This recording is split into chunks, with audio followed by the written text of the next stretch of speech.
And we are live once again. This is already attempt number 3 in the last 15 minutes. Well, it's still going better than last time, so. Yeah, what happened last time is my computer shit out. We got like 40 minutes in the first time. We got an hour in the second time, and then my computer just completely crashed. We tried to do one on my phone, and that one just didn't pan out. That's partially my fault. We were mad the whole time while we were recording. And I was chopping up veggies. And so a lot of meal prep. And I forgot to turn my own mic on.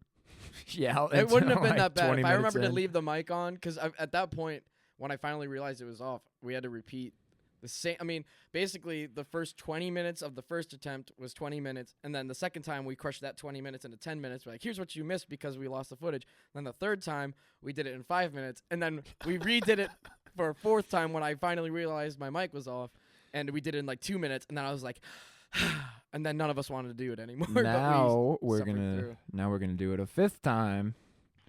So what you missed? You want me to do recent events or? Well, I was gonna go through my recent events, and then you can do yours, or vice versa. It doesn't matter. I mean, I feel like the big man behind you is for both of us. I feel like that's a really important way to tie into our first step. This is why we need a camera so they can see. Why don't you explain what's looming very menacingly? This one is just for the cast, for the lore as it grows. But for those who listened to the first episode, you know, we were not we. I guess it was more myself. I was glazing Shaq and how ripped he is and how he's a freaking genius. And Ben was right. Entrepreneurial genius. I was wrong. And then, lo and behold, for those unfamiliar with the drink Beatbox, Shaq is like one of their business partners now, and you know he's like DJ Diesel or whatever. He's a winner like that. And they did a giveaway when they announced his partnership with the brand. That they did a giveaway of a cardboard cutout, life-size cardboard cutout of Shaq. And for those who also might be listening and have never seen us in person, Earl's normal sized, I'm fun sized. So that's what makes it all the better. So yeah, life-size Shaquille O'Neal cardboard cutout. I won that shit, and he's just standing there with a Beatbox drink. You can Google that shit because we're not doing video yet. Just holding it out, you know, like, hey, I'm Shaq. Way out to the camera. It's a comically large Beatbox. Yeah, but the Shaq, I mean, obviously this width-wise, like, I was talking to the guys I jammed with yesterday, and they thought it was awesome, but they're like, he's definitely wider than this. I'm like, oh, for sure, dude. Oh, like, well, yeah. Real life Shaq is... It's the camera angle for sure, because I think they wanted to put emphasis on the Beatbox thing and how big Shaq's hand is around it. I didn't even realize that. It's giant, his dude. Hand is like bigger than a fucking chihuahua, bro. Yeah, dude. It's incredibly scary. It's almost like they did not don't turn the lights off with the cardboard Shaq in the room. Yeah, we did that. What was that yesterday? You shut the lights off and I was like scared. I had to walk out. Sleep paralysis demon. I was like, I can't Bro, I wanted do to this. talk about that. Sleep paralysis? Yeah, I want to kind of like not grill you about it, but I've never experienced it, and I want to get a better grasp. Yeah, I know I've heard some casts. I'm not gonna glaze, but I've heard some casts talk about their experiences, and they make it sound like it's normal. But I've literally, like, I've had physical sleep paralysis where like I wake up and my whole body, like I've slept on my arms weird, so I'm like tossing and turning like a limbless body. But like I've never actually been like just sitting there and I see demons. Like none of that shit ever happened to me. Well, I haven't seen demons, but I have had like hallucinations during sleep paralysis. Like the very first time I had it, it scared the ever-loving shit out of me. And it only happens to me when I'm like exceptionally stressed and exceptionally sleep deprived, and then I finally get more than 8 hours of sleep, and then my body punishes me for it. What happened? Pretty much every time I've had sleep paralysis, my sister is what I hallucinate, which is it's very strange. So she's my sleep paralysis demon. Shout out to sis. Shout out sister. But the first time it happened, I was just sleeping normal in my bed. I was on my back, and I woke up kind of. I guess I didn't fully wake up. The first thing I noticed is I could not move and everything was blurry. It was like when you close your eyes about 90% of the way and you kind of see like the hoods of your eyelids, but everything is really blurry. That's what everything looked like. And then I heard sis open the door, close the door, set her stuff down, and then as she was walking up the stairs where my old bedroom was, I could see the stairs, and I saw her come up the stairs, go in her room, and Was shut this the door. at the trailer, or was this all It when was- you were still living with mom and dad? It was when I was with my parents still. Oh, okay. It was when I was 'Cause, still. like, if you're hallucinating a whole security. different room, that's Oh. actually nuts, dude. It's No. like, wait a minute, you might just be fucking crazy. No. But yeah, I hallucinated her coming home from school early. It was like noon. I was working nights, so I woke up at Oh, like so this was like last year. yeah. It's Damn. been about a year ago because I was still working nights doing security, and that's why I didn't sleep for shit. And yeah, I hallucinated her coming home, and then I was finally able to move my arms, and what I had to do is grab the windowsill above my bed, pull the rest of myself up, and once the rest of my body was up, I woke up fully, and I was like all out of breath. I was like, and then I went to go see if Sis was really home. She wasn't there. None of her stuff was there. The house was empty. I'm assuming. The house right? was Parents were at work. completely empty. It was just me there. It was just me and the cats. And yeah, it was nuts. And that happened to me Dude, what 2 if or it was 3 more actually, times. What if it was actually a Shumi and Munchie in a trench coat? Yeah, sure. They were on each other's shoulders. That's funny, dude. Yeah, but that happened to me more than once, and it was always my sister coming home from school early, and I was concerned every time, like, why are you home early? Did you get sick? And she's not fucking home. Like, you even say something? You say that? Or that's Well, in your head? like- That's your inner dialogue? Like, that's my inner dialogue, but the first time I literally shouted out, I was like, sis, you home? And then she wasn't home. Dude, I mean, if I shouted and no one responded, that would freak me out. Dude, I feel like something happened the other day. I don't know. I feel like I usually know when my roomies are home, but I feel like the other day I was doing something and I thought I heard something, but maybe I'm just misremembering. But Do you believe in the paranormal at all? I've never taken a stance. I think movies are done so poorly to Yeah. where I don't. But Movies and cheesy there's certain shows. things that I guess I would believe it more in the sense of happenstance as opposed to actual beings and entities that exist. Fair like enough. divine intervention, more like is how I think about it. But I don't know. I don't want to get too like religious or say anything polarizing, but like divine intervention, but in the way that in paranormal instances you're admitting that there's other entities besides God. So I'm saying like divine intervention, but in the sense that because divine intervention comes from God, but in this way I'm thinking more divine intervention where it's coming from the entities, but the entities themselves, like I don't know, I know there's instances of possession in the Bible, and I believe in the Bible, but it's just like you don't see that shit anymore. Obviously, you know, the revelation is gonna come someday, but it's just like I don't. That's I guess my biggest thing with paranormal stuff is that because we're not, you know, biblical times were so long ago. That's like my biggest issue, like even with my faith. And again, I don't want to get too personal, but like I it's get what just you're since saying. the modern day is the modern day.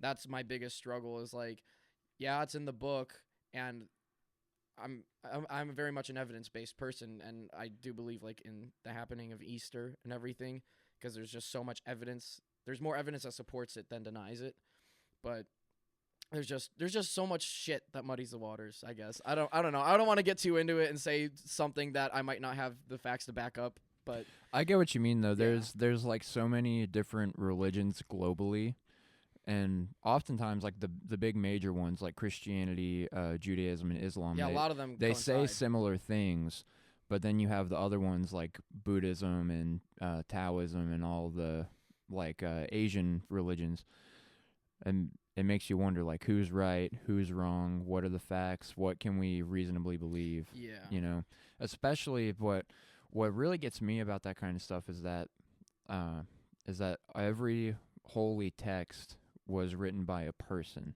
and throughout human Or a group of people. a person or a group of people, and people have throughout history been proven to be incredibly unreliable, and it makes you It's like, wonder. you don't know when they discovered ayahuasca. Yeah.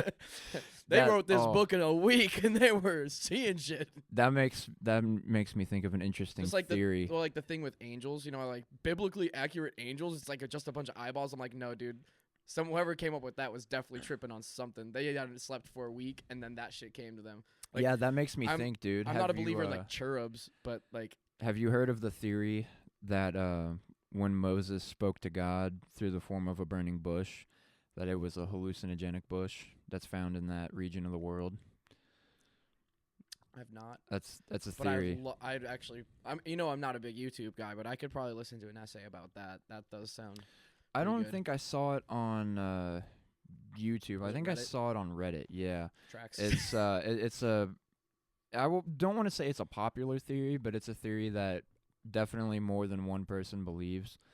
That the bush, I don't remember what they called it, but it still exists today. Like the plant does? Yeah, the plant still exists today, and it supposedly is only in that region of the world. And I guess their theory is that the bush caught on fire. Moses was huffing those good hallucinogenic fumes and had a whole conversation with God. And it's crazy because people still report doing that when they take psychedelic drugs. That is something I found on YouTube. I've heard that before. You know, if you take a heroic dose, you might see something heroic. Yeah, no kidding, It's called dude. heroic for a reason. Yeah, hallucinogenics are scary, dude. I spoke with my new coworker recently because he didn't know anything about like psychedelics. I think he knew that like peyote exists from movies and stuff. GTA 5. Yeah, GTA 5, but he didn't know about like acid or mushrooms. Like, never even heard of it? Never heard of them. Didn't know what form they come in. He had That's never crazy, bro. never heard of datura or salvia. Yeah. He didn't know that you could trip on Benadryl or He doesn't know about the Hat Man. or Dramamine. He didn't know that you could trip on that stuff. And Even I the was scissor, bro. yeah. I mean, there's so many different ways that people hallucinate just taking over the counter things or plants. And he didn't know about them, so I had to introduce him to that stuff. He was like, I mean, we probably won't see it where we're at, but be aware that it exists. Well, Acid is around. I guess the county you're in doesn't border the neighboring state directly, so you probably won't. I If you were in the neighboring county, you probably would see most of that, honestly, because that's where it's going to come from, is the state over the state line. The state line, yeah. I mean, it does crop up like acid tabs do. I've heard other people at the department talk about it. But I've heard about that too. like acid and shrooms are around, but I don't even know if datura and salvia is native to our region. I feel like that's more bigger cities. I know I've heard stories about from like other podcasts and talking about it, and they're like in New York or Florida or LA. Yeah. I mean, everything is in fucking Portland. Yeah. So if these dudes live in Portland or they grew up in Portland, they're gonna probably be like, oh yeah, one time I got the Fent. I got Fent, bro. Dude, that's crazy, bro. Yeah, but I Thinking had about to how, introduce him to that concept. I mean, It's weird. I don't know. I wouldn't be opposed to doing like a. Now I don't want to incriminate myself, but if I had like a guided trip that was meant to be a religious thing, I don't think I would do it, but I would very strongly entertain the idea. Just because of, like I was saying, like where I am with like my personal beliefs, it's just if that could in some way not convince me, but this instance of self-discovery that could happen within that experience, if it could lead to a stronger connection to my beliefs and not necessarily more conviction, but just more elaborate but also easier to dissect parts of that ideology and help me just, I guess in general, without using big words, just help me understand better. Right. Because I have like the reading comprehension of like a third grader. So that's why I only read Guitar World. I'm a picture reader. It also doesn't help that a lot of religious texts are in older Yeah, English. if you read the King James version, you're a prick. Sorry. I said it, but well, the King James version also has a lot of edits that aren't present in other versions of the Bible. Oh, really? Yeah, and the King James version happens to be the most popular one because King James. Is that what Catholics use? Because I think my That's church what usually most- uses the NIV. Because both of the churches I've gone to ever since I've been living here have both been non-denominational, so they just use that national, whatever, new international version, I think is NIV. I think So so. it's like modern language. That's and definitely a newer thing. I know that probably last 20 years. most yeah. like traditional churches that have been around for hundreds of years. Well, you've always gone to more traditional churches than I have. Yeah, I feel. like I grew up going to a Lutheran church. Well, I did too, actually, but I was just too young to. Well, that's right. I forgot. I forgot that. Yeah, I went to Lutheran until we moved, and then we went non-denominational. But yeah, I remember you were in Lutheran even until high school, and then your Yep. mommy stopped making you go. Well, and then I got back into it too when I got the cleaning job there at the Lutheran Yeah. school. I got kind of back into it, and then I don't want to air anybody's shit out, but we'll just say some things made me reconsider. Um, That's crazy. but yeah, Martin Luther is an interesting figure in history. I don't know how well versed you are with Lutheranism and Martin Luther, No. but basically he was he didn't agree with Protestants, right? Or What's- no? I don't It was remember. It was one of the denominations. I know. It That's was what one of the created Lutheranism. denominations. He didn't agree. What's the other one? Isn't there one that starts with a B? Baptist. I think it might be. No. There's Baptists, Protestants, Lutherans, Catholics, Methodists. Methodists. There's another P. I can't remember what the other P is. Penis. No, there's another P. I'm a penis Christian. Anyways, he didn't agree with whatever the major denomination was in his area. I Wasn't want he to. German? I don't I thought believe. he was. Oh, okay. So This we're one we we're need our running producer. we're running a little bit of a primal setup right now. Just I'll look it up. Mr. Barr, who will probably be on camera at some point whenever we can get to that, but he would normally look this up, but he's busy watching our audio inputs and such, so we're gonna have us look it up on our phones. Yes, he was born in Germany. That's what I thought. It was like 15 or 1600s, right? He was born in 1483. Look at me. I only remember that. I think I heard about him and got like brief lessons in like middle school or high school history, but that's about all I know about him. Yeah, so he was from Germany. Let's see here. I gotta read up because I know he didn't agree with whatever the major branch of Christianity was. He had a different interpretation. Germany, I might have. I don't think it was Catholicism though. I really think it was The Roman Catholic Church. That's what it was. Really. Yep, the Oh, Roman I Catholic thought, Church. that's crazy. I thought it was something else. Under Holy Roman Emperor Charles V. Basically, what I know about Lutheranism and what I learned from the priest when I was getting back into it, I was taking classes and stuff, is that Martin Luther's interpretation was much more literal than even Catholicism.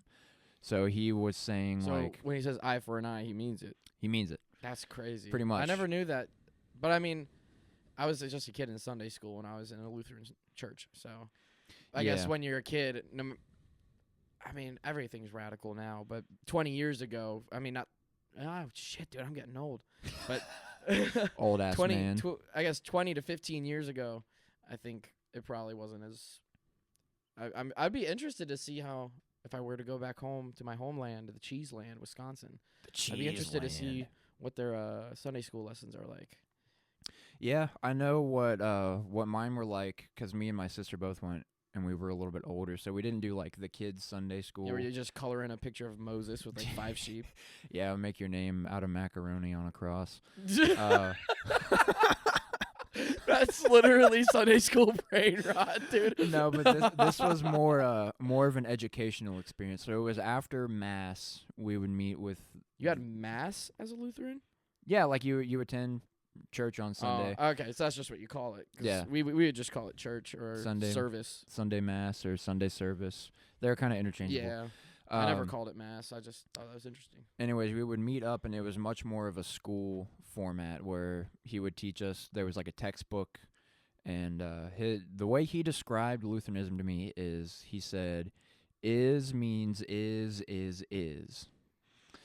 So basically, everything Martin Luther interpreted it to be very literal. Take everything seriously. Every event is not just a learning experience, but it's something that happened. So everything that is said in the Bible happened. Like angels really came down, visited people. The resurrection really happened.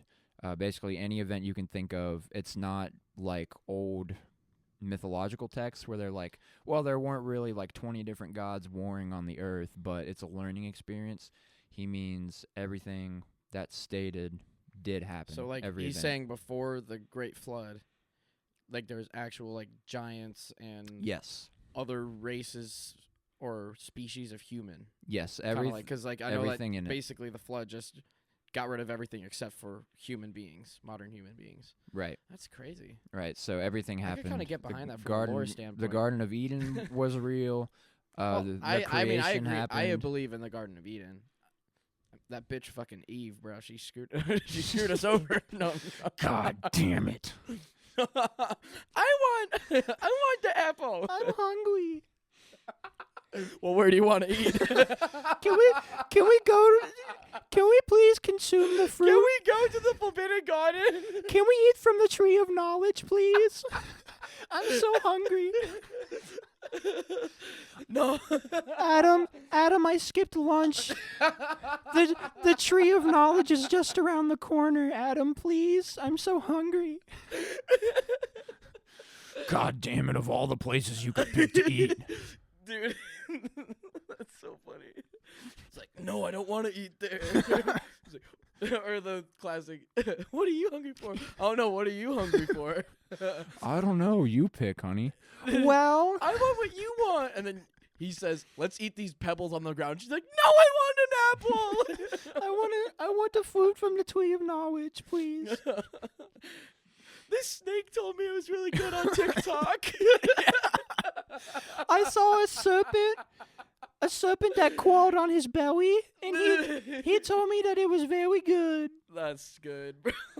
That's really funny. Oh, well, it's derailed. Yeah. Let's move on to something else, dude.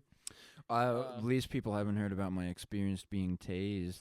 That's true. Well, technically they could have, but fuck the 2017 MacBook. Yeah, fuck it.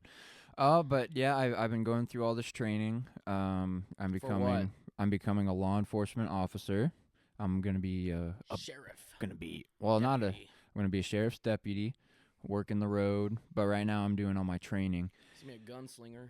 Well, now I kind of am a gunslinger because I just did the firearm qualifications. But anyways, the first like big thing that we had to do was taser training, and me and my fellow new guy, we got fucking tased in our taser class, and they didn't tell us until afterwards that it was completely optional. Like right after they tased us, they were like, "Hey, you guys know that you didn't have to do this, right?" We were like, "Well, thanks." Thanks for providing me a cheat code if I ever do it. Yeah, but we got actually, tased. my friend E. Dizzle, he said. He said this is voluntary, and I do not volunteer. But basically, they tase you so you know what it feels like, and you think twice before tasing No, somebody. you have to. If you don't do it, you should not be a cop. I mean, obviously they can't force you into it, but it's like I don't know. I don't even know how to explain it. I feel like it doesn't need explaining. Like it's just literally the same thing as treat others how you want to be treated. Don't tase others. Or don't tase yourself if you don't want to tase others. I guess like that sounds fucking stupid, but I it's get the same what you mentality. mean. It's like if you treat people like shit, you're gonna get treated like shit. So it's like I don't know. It's not linear, but it's relational. I guess if that's a fucking word. I don't know. Ben Barr, our producing fellow, is the smart fella in the room. We are the fart smellers. Yeah, he's helping us out. He brought his MacBook over that's actually functional. Yeah. And we're working on it. So God bless Ben Barr here. Yeah. Anyways, This was in the works though. Not to derail not to derail from what we're talking about, but we were hoping this was like 5 or 6 months in the future, but since Earl's computer decided to stop working, we're like, all right, we're just gonna bring Ben Barr on. we're gonna early. just do it and try it. Yep. You'll hear his sweet silky voice eventually. Anyways, I get what you're talking about though, because a taser is a use of force. Yeah, for sure. And you It's should like Taekwondo. It's like you shouldn't learn how to fucking beat someone up instinctually without having to take a punch yourself. Oh yeah, and that's how martial arts go. The only completely. reason I don't say the same about guns is because guns obviously fucking kill you. Yeah. But like, I mean, if you, I guess like even in an inner city, so like if you're going to be like freaking New York cop, this is going to be a hot take, but you should at least be shot with a rubber bullet. Yeah, That's how I know. feel. I know the military does it. Oh, well, of You do course, training, the military. you get I mean, shot you with get rubber tear bullets. gassed in the military. Yeah, But still, it's just like, I think, I don't want to, we don't try to be polarizing on this cast. We're just trying to bullshit, but I just think this is the vibe today. So you're going to deal with it. it's good conversations to have. But that's, and that blows my mind considering, all the shit going around, I mean, police issues are still they're not as prevalent as they were 5 years ago, but they still are an issue. There's been a lot of reform, which is good. It's starting with the young guys. And you've noticed some change already, but even still, it's just like with some of the things that happen, because like there's instances where someone really does act up and extreme measures are taken, and because there isn't body cam footage or because it's skewed, the cop gets the bad rap. But there are some times where it's goes the other way around. Yeah. But at the end of the day, it's like when it is the cop getting the bad rap and it's deserved, it's like, okay, well, literally, didn't you get fucking tased? Why did you do that? You know what it feels like. Why'd you do it, bro? Like, well, I'm a big fan of the de-escalating thing, because like I don't want to take a political stance on here. Whoops. But even if I know I'm clean, I know I haven't committed a crime, but even when I get pulled over for speeding, I'm scared, I'm terrified, because it's like I don't even own a gun, but for some reason it's just like, because of the media, I'm just like, what if he thinks I'm reaching for a gun? I'm just reaching for my wallet, that's why I'm such a big fan of the de-escalation thing. I mean, unless like a dude's literally like holding someone at gunpoint, like, all right, you might need to call in the SWAT and snipe that dude from a window, but if it's literally a traffic stop, like I feel like that's the other thing with the media, is that they blow up so much of traffic stop shit. It's like there's worse things, like, I mean, child sex trafficking gets a pretty big amount of attention, but I think that is an even bigger deal than drugs. Like, I'm kind of libertarian, so it's like, if you want to do meth, do meth. Like, as long as you don't shank me for walking through Cincinnati by myself at night, you can smoke all the meth you want or snort all the crystal you want. But like, child sex trafficking is just pure fucking evil, dude. It's so evil. it's like that's like, and when it comes to law and shit, like that's the thing that, I mean, I'm no Ashton Kutcher, and I guess I shouldn't make the comparison because apparently he was friends with Diddy. I saw that headline like a couple months ago. Whoopsie. But no, dude. Like, I think that's the most evil. I don't really think drugs are evil, but like murder, torture, and child sex trafficking, those are the three things where like that should be getting the most media attention, because I think those three things are the most scarring, both on a society and an individual and even a small community. Right. And I would like to make the argument, drugs are not inherently evil. They are a crime. You do need to take action if they are present. But they can make people act in evil ways. No, I agree. For sure. They can definitely take, like, just your regular average Joe. You give that guy a crack pipe, he's going to go nuts.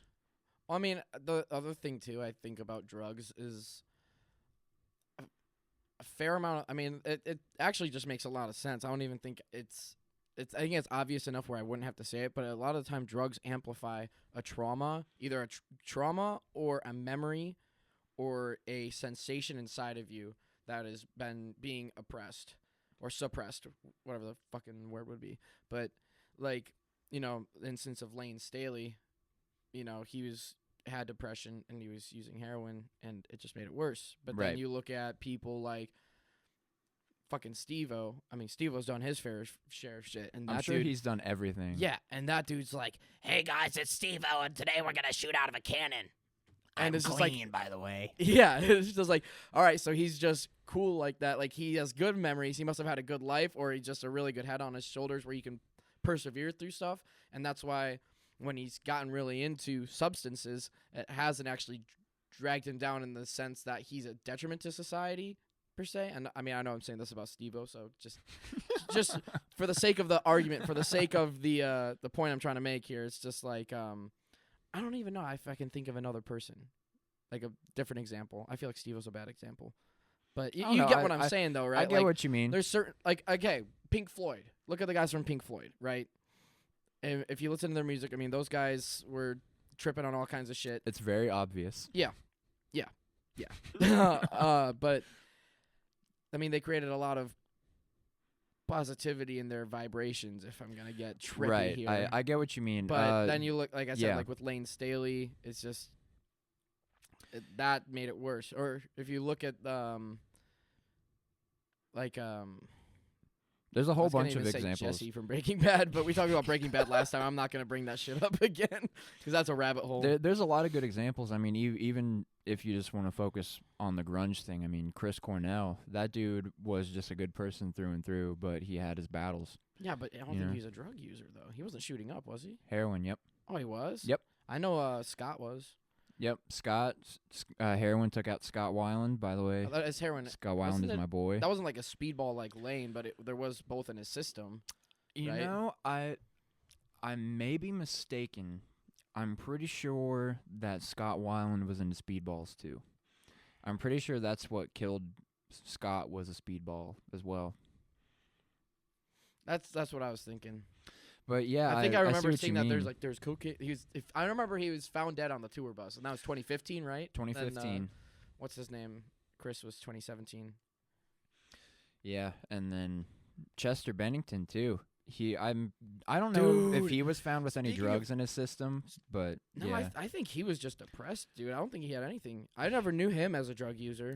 he did take drugs. I know that he at least Dude, smoked this weed. cast is dark. and, it's just hitting me. it's This very is dark. a dark cast. That's the We vibe need to today, change it though. up, bro. Well, We it's talked kind about of Shaq, and now we're talking about religion and drug use. it's kind of the vibe today, though. It's a gloomy day out, man. And the Dizzler was grumpy upon Dizzler. entry into the building. Dizzler is grumpy today.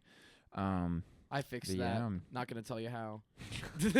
but It's called alcohol. to kind of wrap Beatbox, this please sponsor. to wrap this discussion up, I do see what you mean about drugs because it's the same thing with alcohol. Is it amplifies what you're feeling. So somebody I like mean, alcohol is a drug, but well, continue. you know what I mean. So somebody like Steve-O, that like I'm sure he had a lot of his issues, but he was already like the kind of reckless skater kind. Yeah. You know, like the No, that was a class shitty clown. example. I guess I'm just trying to think of an example of someone that. Well, I was Didn't- going somewhere with it. I was I'm gonna sorry. make a, Tell me to shut the fuck up. I was gonna make a Spank me. comparison. So you take somebody like Steve-O, who like is naturally just outgoing and extrovert. Yeah. His substances are going to amplify that. Yeah. And then you take somebody like Lane Staley, who's the depressive kind, a little bit of a shut-in, Shy. very shy. It's going to amplify that.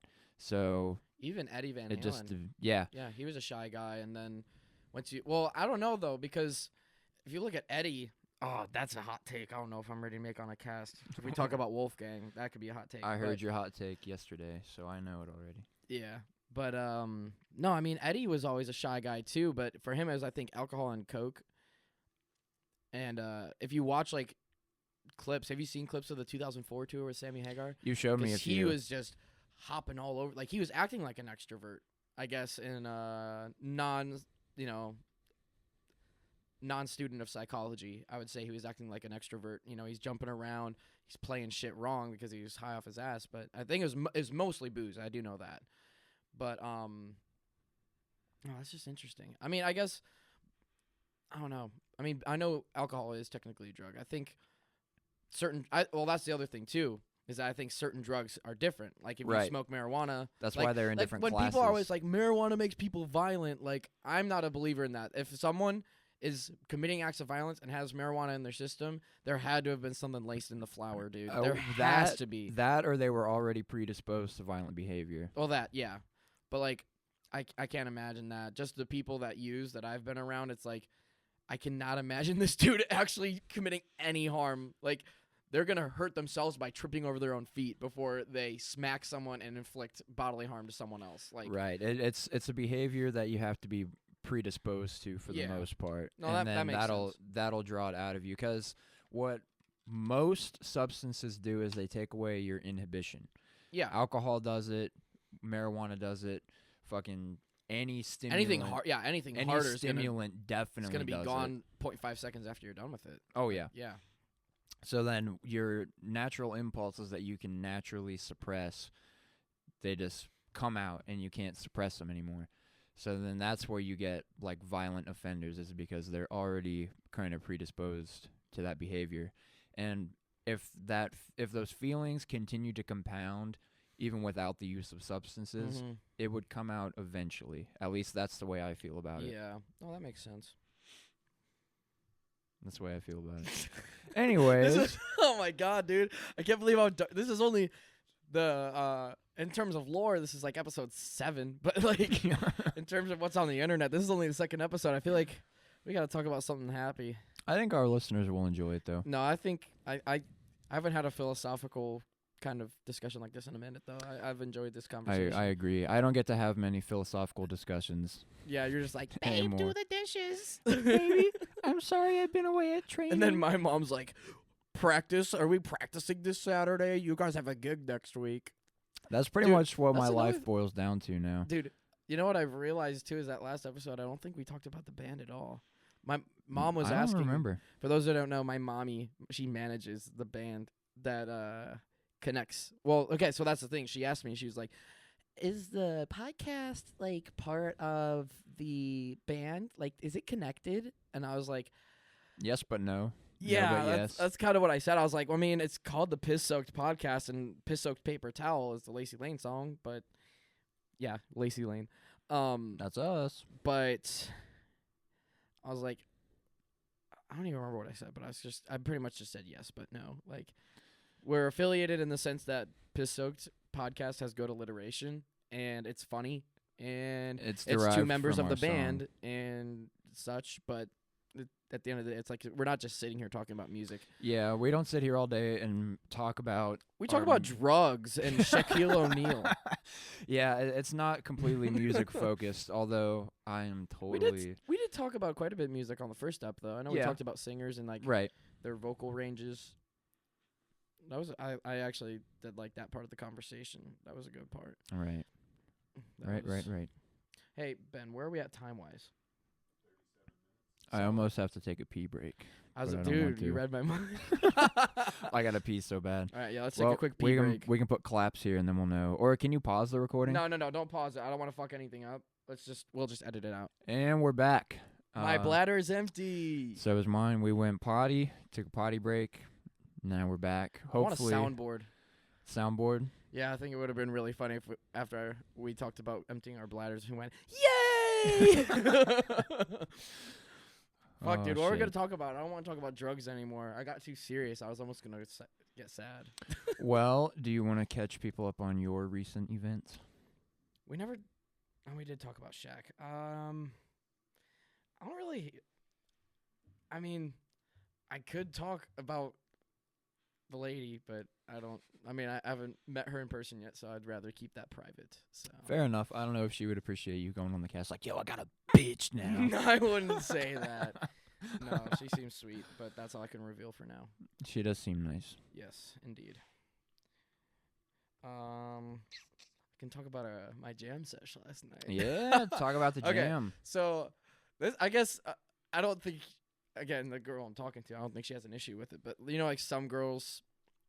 I mean, you've had a girlfriend or fiance for a while. It's coming on a year of being engaged. So Right.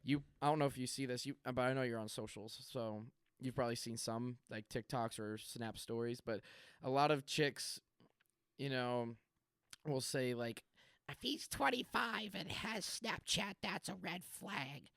I'm like, No. all right, bitch, listen.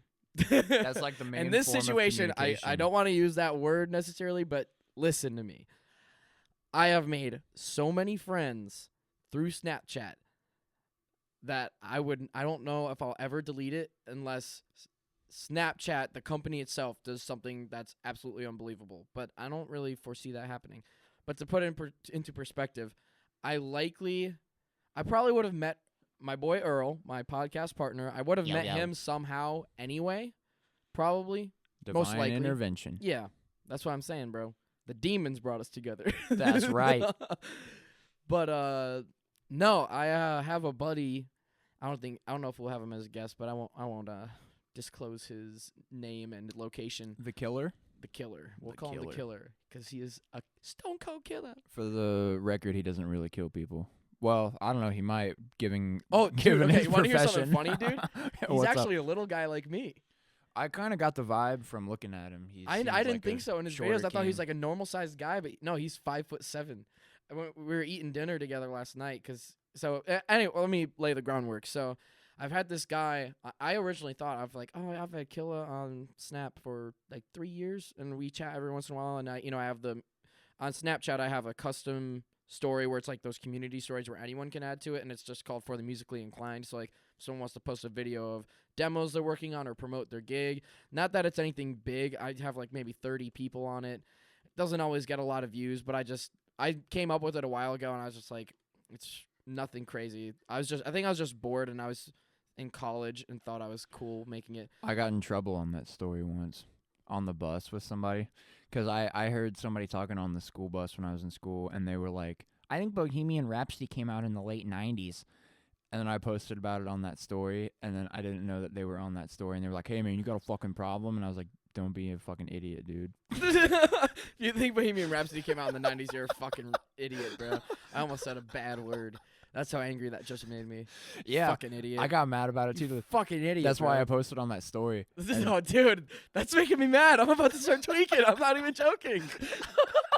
That's actually really fucking stupid. It was really stupid, Dude, and they got Dude, mad at Freddie me. Mercury was like practically on his deathbed by like 92 or 93. No, it came out in the late 90s, dude. Oh, dude, yeah, it came out the same year as fucking Break Stuff.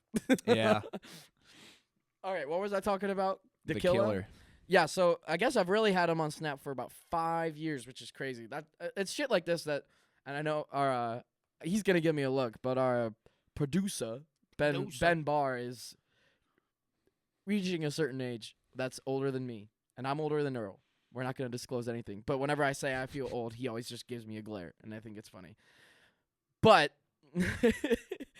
no, it's shit like that does make me feel old. I'm like, I really don't think I feel like I haven't been talking to the killer for that long, but I really have. So anyway, yeah, I've had this guy on Snapchat through Quick Ad. I used to love Quick Ad. There's a point when I think it was back when I was again in college, so 2-3 years ago, like the middle of college, not like my senior year.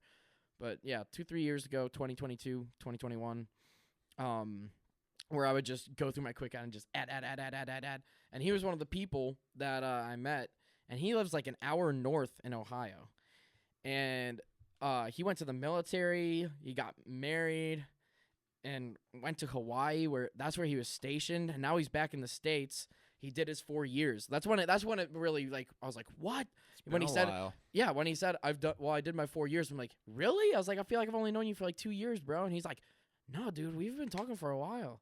I was like, shit, it really has been that long. Because then I thought about Mason. I'm going to say Mason because at some point He'll be here. He'll be here eventually. We got to make it happen. I have news about that, by the way, because I don't think you talk to him as much as I do. I do I have not. good news. Cool. But remind me to jump into it right after this. But yeah, so the killer, the one thing I will say about the girl I was talking to is we were supposed to meet for the first time last night, and she had a small family emergency, and it fell through. But it's okay. We're cool. And so since I didn't have shit to do, I was like begging on my hands and knees for a jam with someone. And one of our boys, who we may have on eventually, but we know what did you guys call him when he was in the old band? Prince Charming, when he had the middle part. Charming. Yeah, the middle part we called him Prince Charming. That's actually really funny, dude. But yeah, he flaked on me a few times, so I was like, we'll see if he actually pulls up. But if he doesn't, I'm gonna see if I can get the killer down here, because just out of the blue, I was talking to him, and he was like talking. He's like, oh, nah, man, I just woke up. And he works second shift, but like a long second shift, so he's like 4 o'clock to 3 o'clock. Oh, yeah. And so he usually wakes up around like 3 o'clock in the afternoon. Right. And he was like, yeah, no, I don't know, man. I just woke up and my neck fucking hurts. I don't think so. I'm like, and then he's complaining about something else, and I was like, nah, man, that just constitutes for a jam. And he was just like, you know what? Fuck You're right. Yeah, dude. So he came down here, and no, he's really cool. Right on. I really think it's a shame he lives so far away. I think we got along pretty good. He's kind of like your typical ex-military 20-something-year-old, so he's like really into anime. Works at like a manual labor job. Not that there's anything wrong with that. I'm not talking shit on anyone, but there's a profile, and he's definitely in it. Not that, again, not a bad thing, but he's a really cool guy. And I was kind of, he's always, the whole time he's just being really, really, what's the word? Humble. Because, I mean, he doesn't have a band. Hasn't been playing as intensely. Because I think he's been playing for a good 5 or 6, 5 years we've known him, and he's been playing that long, but it's just he's not as intense. Yeah, about I mean, he was on base, so I Yeah. don't think he had much time to practice. Yeah, but no, he's really cool. But it's really funny because for a while we were waiting on Prince Charming to show up, and he showed up at like a little before 9:30. So the killer got here. He came to my apartment first, and then we came over to Mom and Dad's for the jam. The killer got to my apartment probably around like a little before 7. And he went and grabbed some Wendy's. We had dinner together. It was really nice. Got to know him a little bit more. I'm kind of bummed I couldn't make it last Dude, night. I was begging you, but I could tell you're grumpy, so I was like, Well, I'm only gonna mildly push the button. I'm not gonna. I shove it. wasn't grumpy last night. I was just busy. That was the problem. Yeah. I was busy. I went shooting, and then I got home, and I got in my like nighttime routine, and then started doing cleaning and stuff. I was just like, I can't do it, dude. Honestly, the jam last night kind of saved me. Not like I'm in a dangerous place, but it's just like if I wouldn't have jammed, I would have had nothing to do, and I probably would have been in bed by 9 o'clock. And I mean, sometimes I'm all for that on a weekend. Sometimes that's just the way I like to roll. Like I don't mind having an early night in on a weekend, but That's kind of how I rolled last night. last dude. weekend or whatever, yesterday, I was just like, I'm itching. Like, well, oh, you can't even see it, but I was starting to tear open my calluses on my left hand Uh-oh. from jamming so much. Like, not bleeding, but just like, where they start to get roughed up and the layers start to shed. And I was like, this is what it's all fucking about. Dude, I wish I had more time to play my bass, but I have not had any time at all, especially with my schedule. Would you be able week. to take one to basic training or whatever with you? I don't know. You should ask, dude. I will. Because that could be an I'll have issue to with ask. the band stuffs. I'll have to ask. I know there's a long list of things that aren't allowed, but they're becoming more relaxed. Like now you can bring an Xbox or something. Oh, into the room. really? Dude, you better bring your you Xbox. If you have- can't bring your bass, you better bring your Xbox. I hope that my roommate is cool. That's the only thing that I'm That's nervous true. about because they do it alphabetically. So I'm Yeah, you not. told me you're not I'm gonna be by not your gonna boy. have my boy that I've gotten very close with. He's gonna be rooming with somebody else. I'm gonna be rooming with somebody else. Yeah. Potentially. What letter of the alphabet is he? P. Oh, yeah, so there's no yeah, way. no chance. Yeah. So I'm most likely gonna be with another W. Do you know how big the class is? I don't know.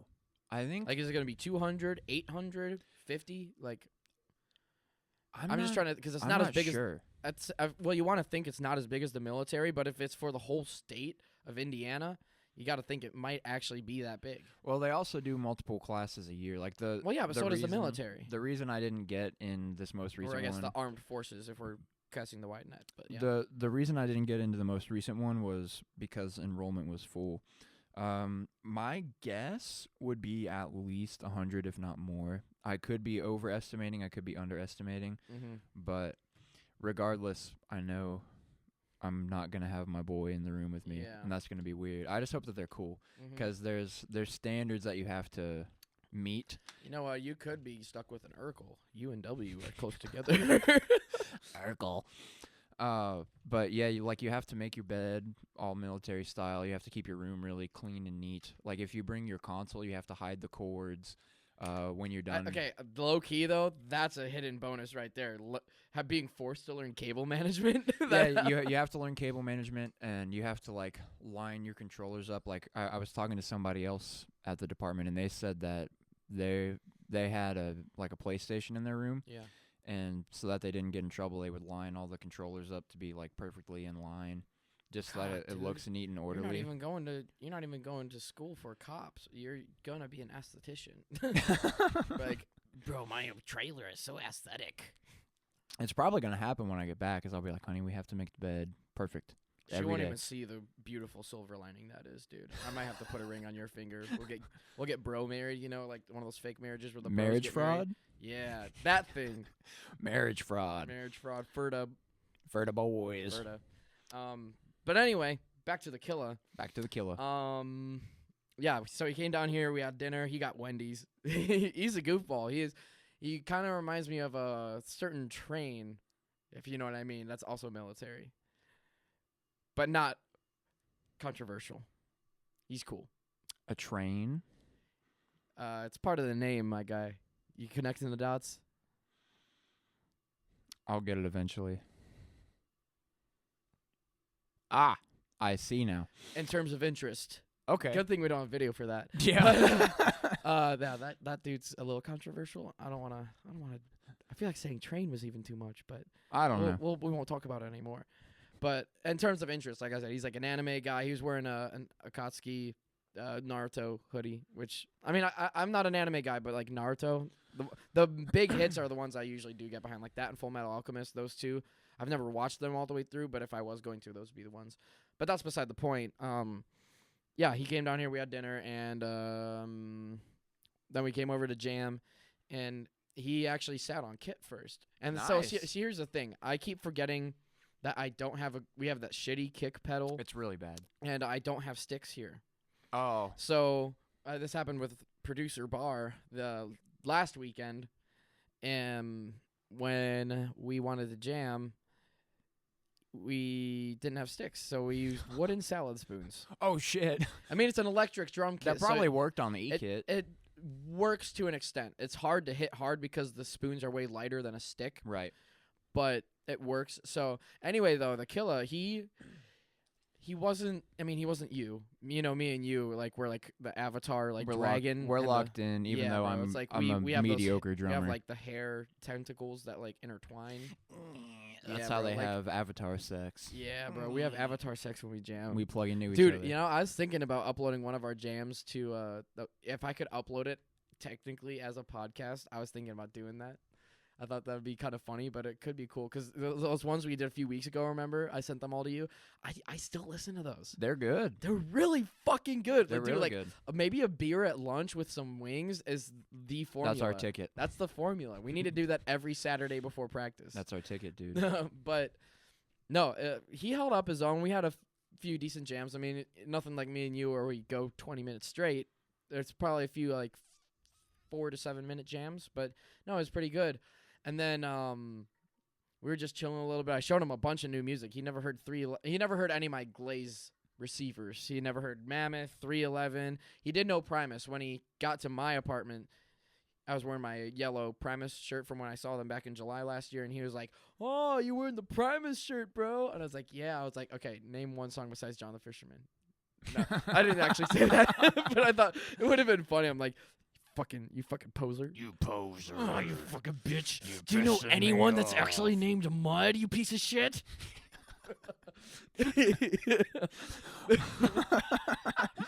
Do you even know Mud, dude? Do you even know a fisherman named fucking John? We You do. fucking asshole. We do know a That's fisherman true. named John. It's my poppy. Yo, daddy. My daddy. Daddy John. Do you know an actual race driver named Jerry? I do know a cat named Tommy. Yes, you do. I do. You own him. I do. Yes, I do own him. Got him for free. Got him for free. He's For my really boy Mason. he's Oh, I really need to talk about inbred. the Mason stuff. All You right, let me do. wrap this up. But no, I'm just getting to a quotable line from the killer last night. Me and him were jamming. And like I said, he's really humble, really nice guy. He kept talking about it. He was like, yeah, I just don't have people to play with, and I work third shift, and I live in an apartment with a bunch of like old people, like not in the same apartment, but The you know, complex. yeah, the complex is just a bunch of old people. And he was like, yeah, I just don't really have the time or people to jam with. I haven't had in a long time. I used to, but not really. He's like, I'm just rusty. He kept saying that, and I was like, bro, don't sweat. I'm like, when I jam, whether it's with, because like when it's me and you, it's like we're on the same level, same intensity. Like I said, we have that mental connection. We're just we can both turn on a dime. Like and I was trying to explain that to Prince Charming last night because me and him locked in quite a few times when he pulled up, but I'll get to that. But the killer, the quotable line. I don't remember if the Prince was here or not yet, but at one point he looked at me and he was like, damn, bro, I feel like I'm jamming with celebrities right now. Because I was like, I don't think anyone's ever said something like that to me before. No. But I don't think anything so silly has ever warmed my heart so much.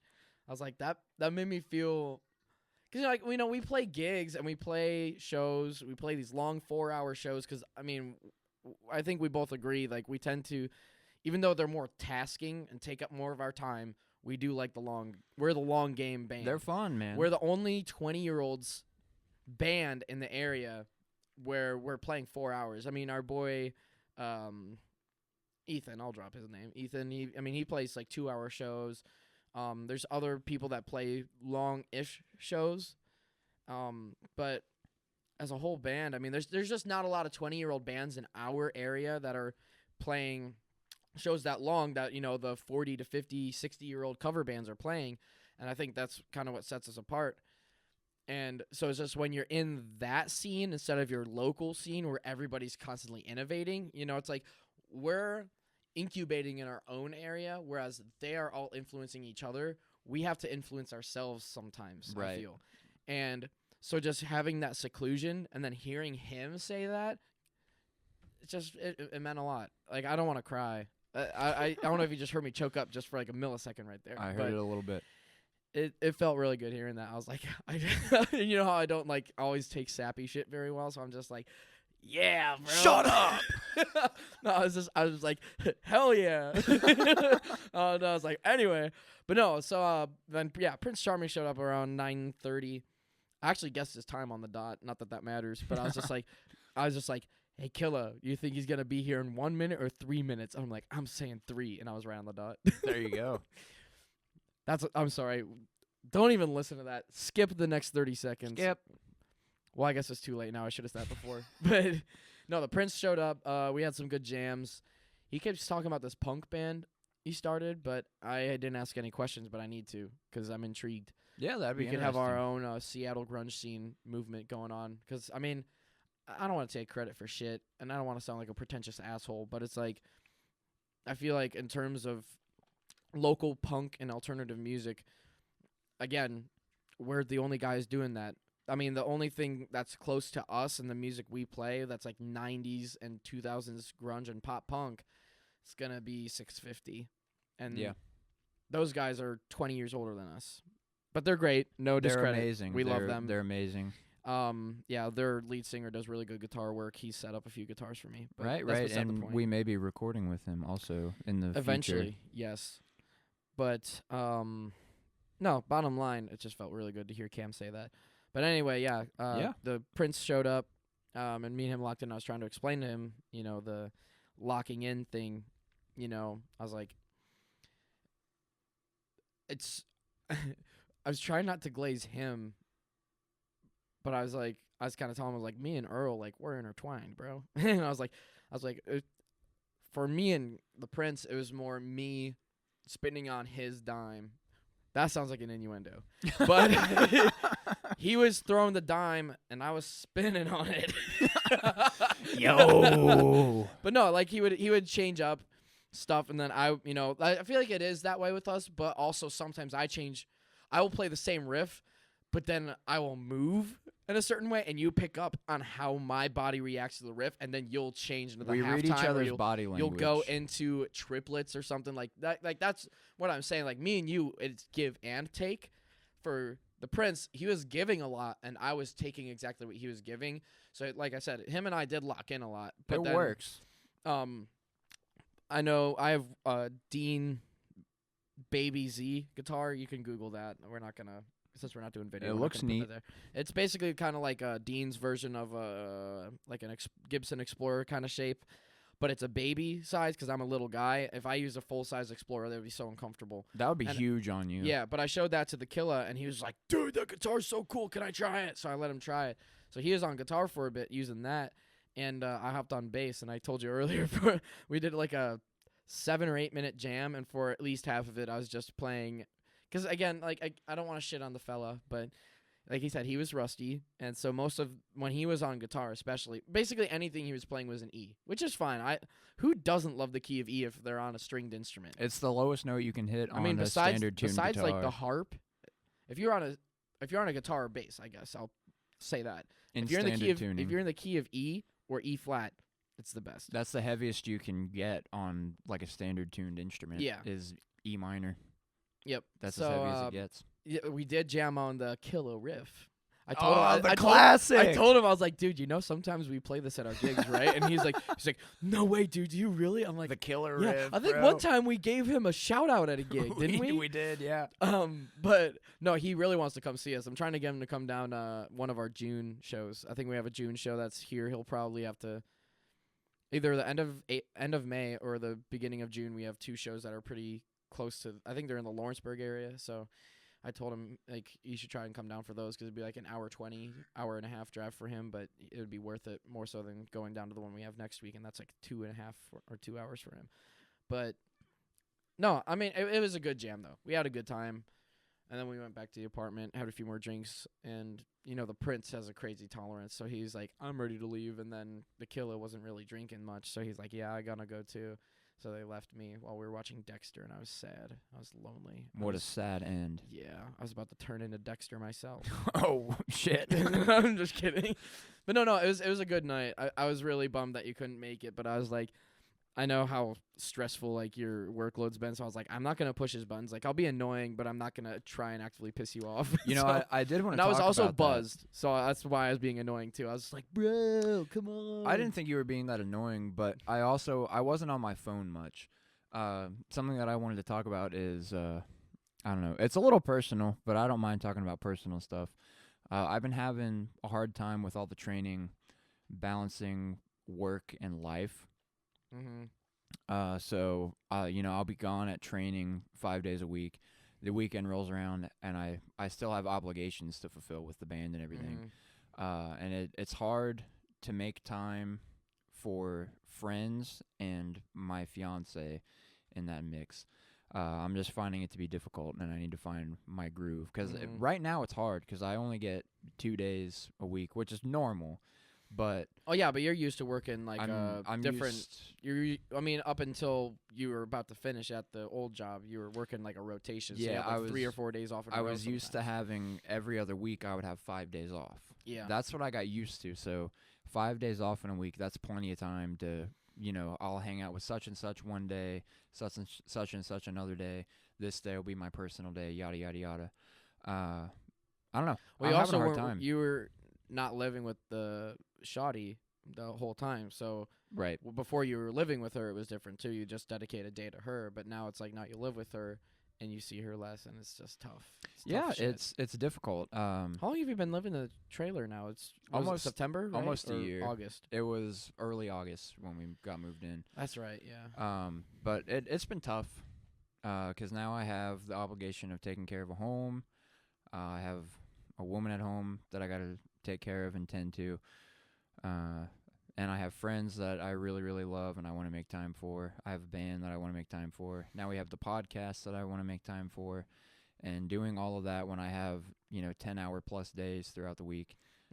It's stressful, man. It's hard to balance it all. But aren't you going to be back on kind of that rotation shift once you get through basic and Once I everything? get through all of my like training, 3 on 3 off or whatever? 4 on 4 off? I'll be working 4 10-hour shifts a week.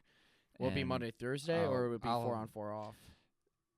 I'm not really sure. All I know is that I'll have every other weekend off. So that will be nice. Oh shit! I'll you be better, on- You better tell Mama Lori that. I'll be on nights. It won't conflict with practice. I'll be No, on second for or gigs though. For gigs? Yeah. You better do that math Yeah. soon, so then we can get ahead of it.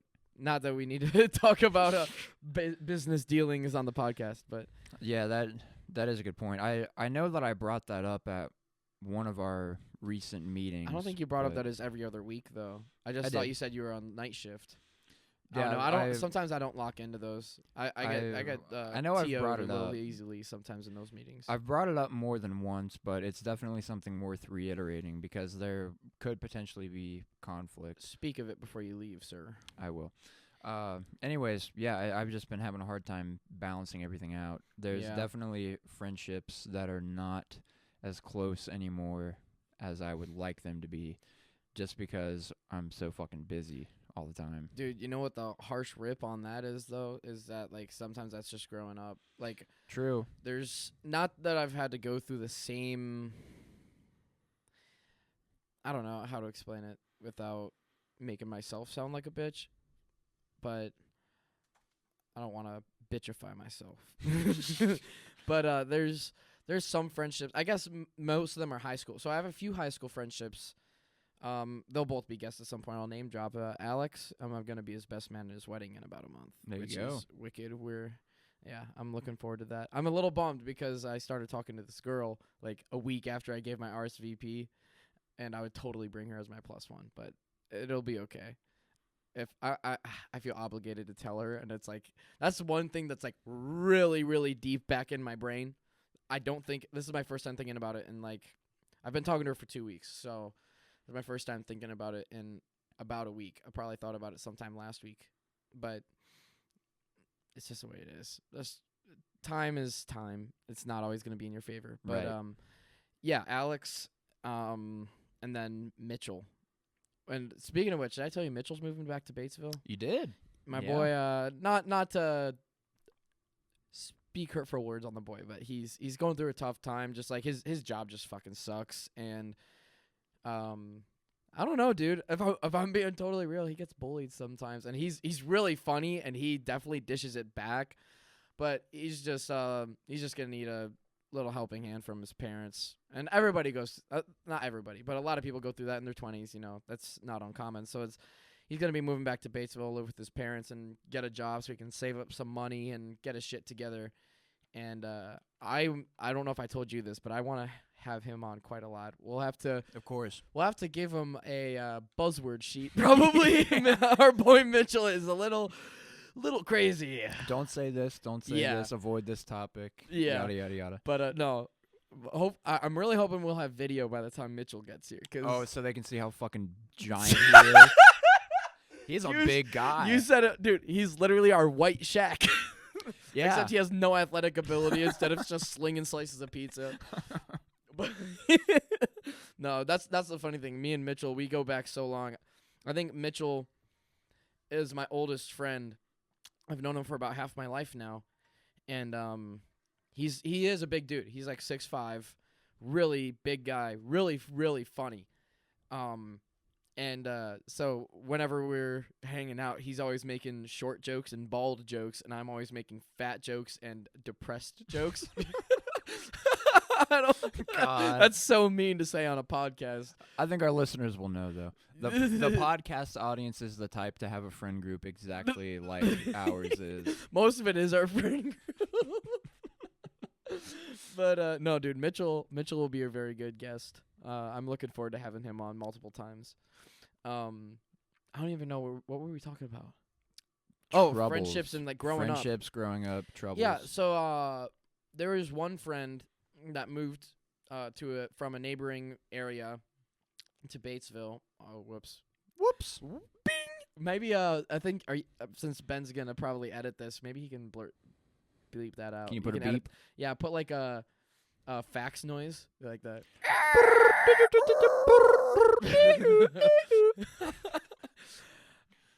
But yeah, we had a high school friend from a neighboring area. And he moved here, I think, my sophomore year, and Alex was a year older than me. But in high school, us three, we were our high school trio. I feel like all high schools either have a trio or a group of four that you always you do everything together. And me, Alex, and this other guy were a trio. And then as soon as we moved to college, I mean, Alex graduated a year before us, but Alex still lived in Batesville, and he commuted because he went to a college that was like 30, 40 minutes away. So and there's kind of like in between a community and a regular college. There wasn't a lot of campus living, so that doesn't matter. But that's where he went, so he was still local. I saw him all the time. But this other guy, when me and him graduated a year later, you know, again, I still lived at home and I commuted to Kentucky for my hour drive. But he went all the way across the state to Terre Haute, and he literally dropped off the face of the earth. Damn. So, like, I guess in the sense that your struggles, like, I definitely get that. Because, I mean, he didn't completely, but, like, by the end of that first freshman year of college, him and I were barely talking anymore. And I don't know. I'm like, I was angry about it at the time. I mean, I'm over it now. You know, he's doing his own thing. I get it, but it just seems really weird considering we spent like 2 or 3 years considering each other best friends, and we did a lot of stuff together. We hung out a lot, but he's just kind of, up and left, and I was like, all right, I guess that was probably the first reality about growing up, where I really had to accept, like, okay, some people don't mean as much to you or to them as they do to you, and sometimes you just have to accept that. And not that that's necessarily the part that you're struggling with. It's more the other way around, that you don't want people to think that's how you feel. Right. But nah, man. I mean, growing up does suck. I mean, there's I that's the best example I can come up with, but there's definitely other people too that I just don't talk to. Like, I have one college friend. We consider him part of our friend group, but he like that's something I think about all the time. Is like, dude, my friends have lives too. You know, it's like sometimes you get in a friend group and you're Whoa. like, dude, the whole friend group revolves around me. Maybe that just means I'm a narcissist, but I digress. Like, you know, you have your life. Alex has his life. You know, Alex has a fiance too. He lives an hour away now. He's got a job that's another 40 minutes, hour away that he works like hybrid. He goes in like 2 or 3 days a week. You know, everybody has their own lives, and I think that's something I forget about all the time. It's easy to forget about. And so, It's yeah. hard. So it's like, thinking about that now, it's like the relationship you have with someone doesn't revolve around you. It Right. revolves around the relationship, which is a partnership. And it's the same thing with like marriage or engagements, whatever, you know. And that's the thing that I think once it sunk in for like, I think part of it is because of you when you switched your job and were working night shifts. Because, I mean, I've told you, like, I'm borderline, like, what's the word? Biromantic. Yeah. Like, me and you, like, we're not gay, but by any means. But it's like we have a type of relationship where we think very similarly. We communicate very well. We've had our arguments. It happens with And friends. I mean, I've had similar stuff with Alex, but it's like Alex is more like a brother, whereas you are more like a companion, not to get sappy. That's why we should just commit marriage fraud. Dude, I said it, okay? No, I think we've said before, like, if me or you were going to do it, it would be us too. Like, right. that would be the case. Dude, what were we talking about, drugs a half hour ago? Yeah. Dude, this is crazy. Oh, man. Crazy cast. I can't show this to the girl I'm talking to, bro. Whoops. I'm gonna be like, hey, I have a podcast. Don't listen to it. Don't listen. But no, no, I mean, that's just, yeah, growing up sucks, I guess. I'm a Right. little buzzed, but What's That's been just- hard for me is how sudden the shift is. yeah, Because even when I was working security, like I would work shitty night shift hours or whatever, but I could still be on my phone and at least communicate with people. And now I'm in situations where there's like a very strict no dude, phones, you've had to tell me that. no earbuds. You've had to tell me that. Yeah, that like pissed me off the other day, and I was like, oh no, but because I had to go through training like that when I was auditing, so like that. I was pissed when you first told me, like, the other day when you were like, dude, I've been in training all damn day. I'm like, fuck you, bro. And then Yeah. I was like, I you wasn't know what, mad though? at you. It came off that way, and I was like really pissed. I even bitched to Ben about it. I was just like, dude, I think Earl just spazzed on me. No, I wasn't trying to spaz on you. It just when I Looking back, reread it's funny. when I reread the message, I could see how it came across that way, and that's why I sent you the clarification. I was like, hey, dude, I wasn't mad at you. I was just letting you know. No, I picked up on that too. I was just like, when I said afterwards, I was like, damn, sorry for asking, but I was just like, that was. Whoops. I was feeding the beast on that message. I'm just gonna give him space. Like, I didn't open your message for a couple minutes or a couple hours. I was just like, I need to make sure when I open this, whatever he says, I need to be cool. But no, again, it just circles around. Like, growing up is a harsh reality. Like, everybody always says, like, you're not gonna want to grow up. And they're like, nah, you're full of shit. I can't wait to be 21 They and were buy right. liquor. I'm like, nope, They they're were correct. right. No, Totally like, right. dude, a harsh reality I hit today is, you know, so I got laid off last May. And tell me if I'm yapping too much. I don't want to interrupt. Go right I know ahead. I'm really bad at that. But Go yeah, ahead. I got laid off in May last year. And when I got my new job, I took a fairly significant pay cut. But the job is easier. The hours are more manageable. There's no busy season. Because I used to audit. So for people that don't know, accountants, there's more than one type of accountant. There's auditors and there's tax people in terms of public accounting. I was an auditor.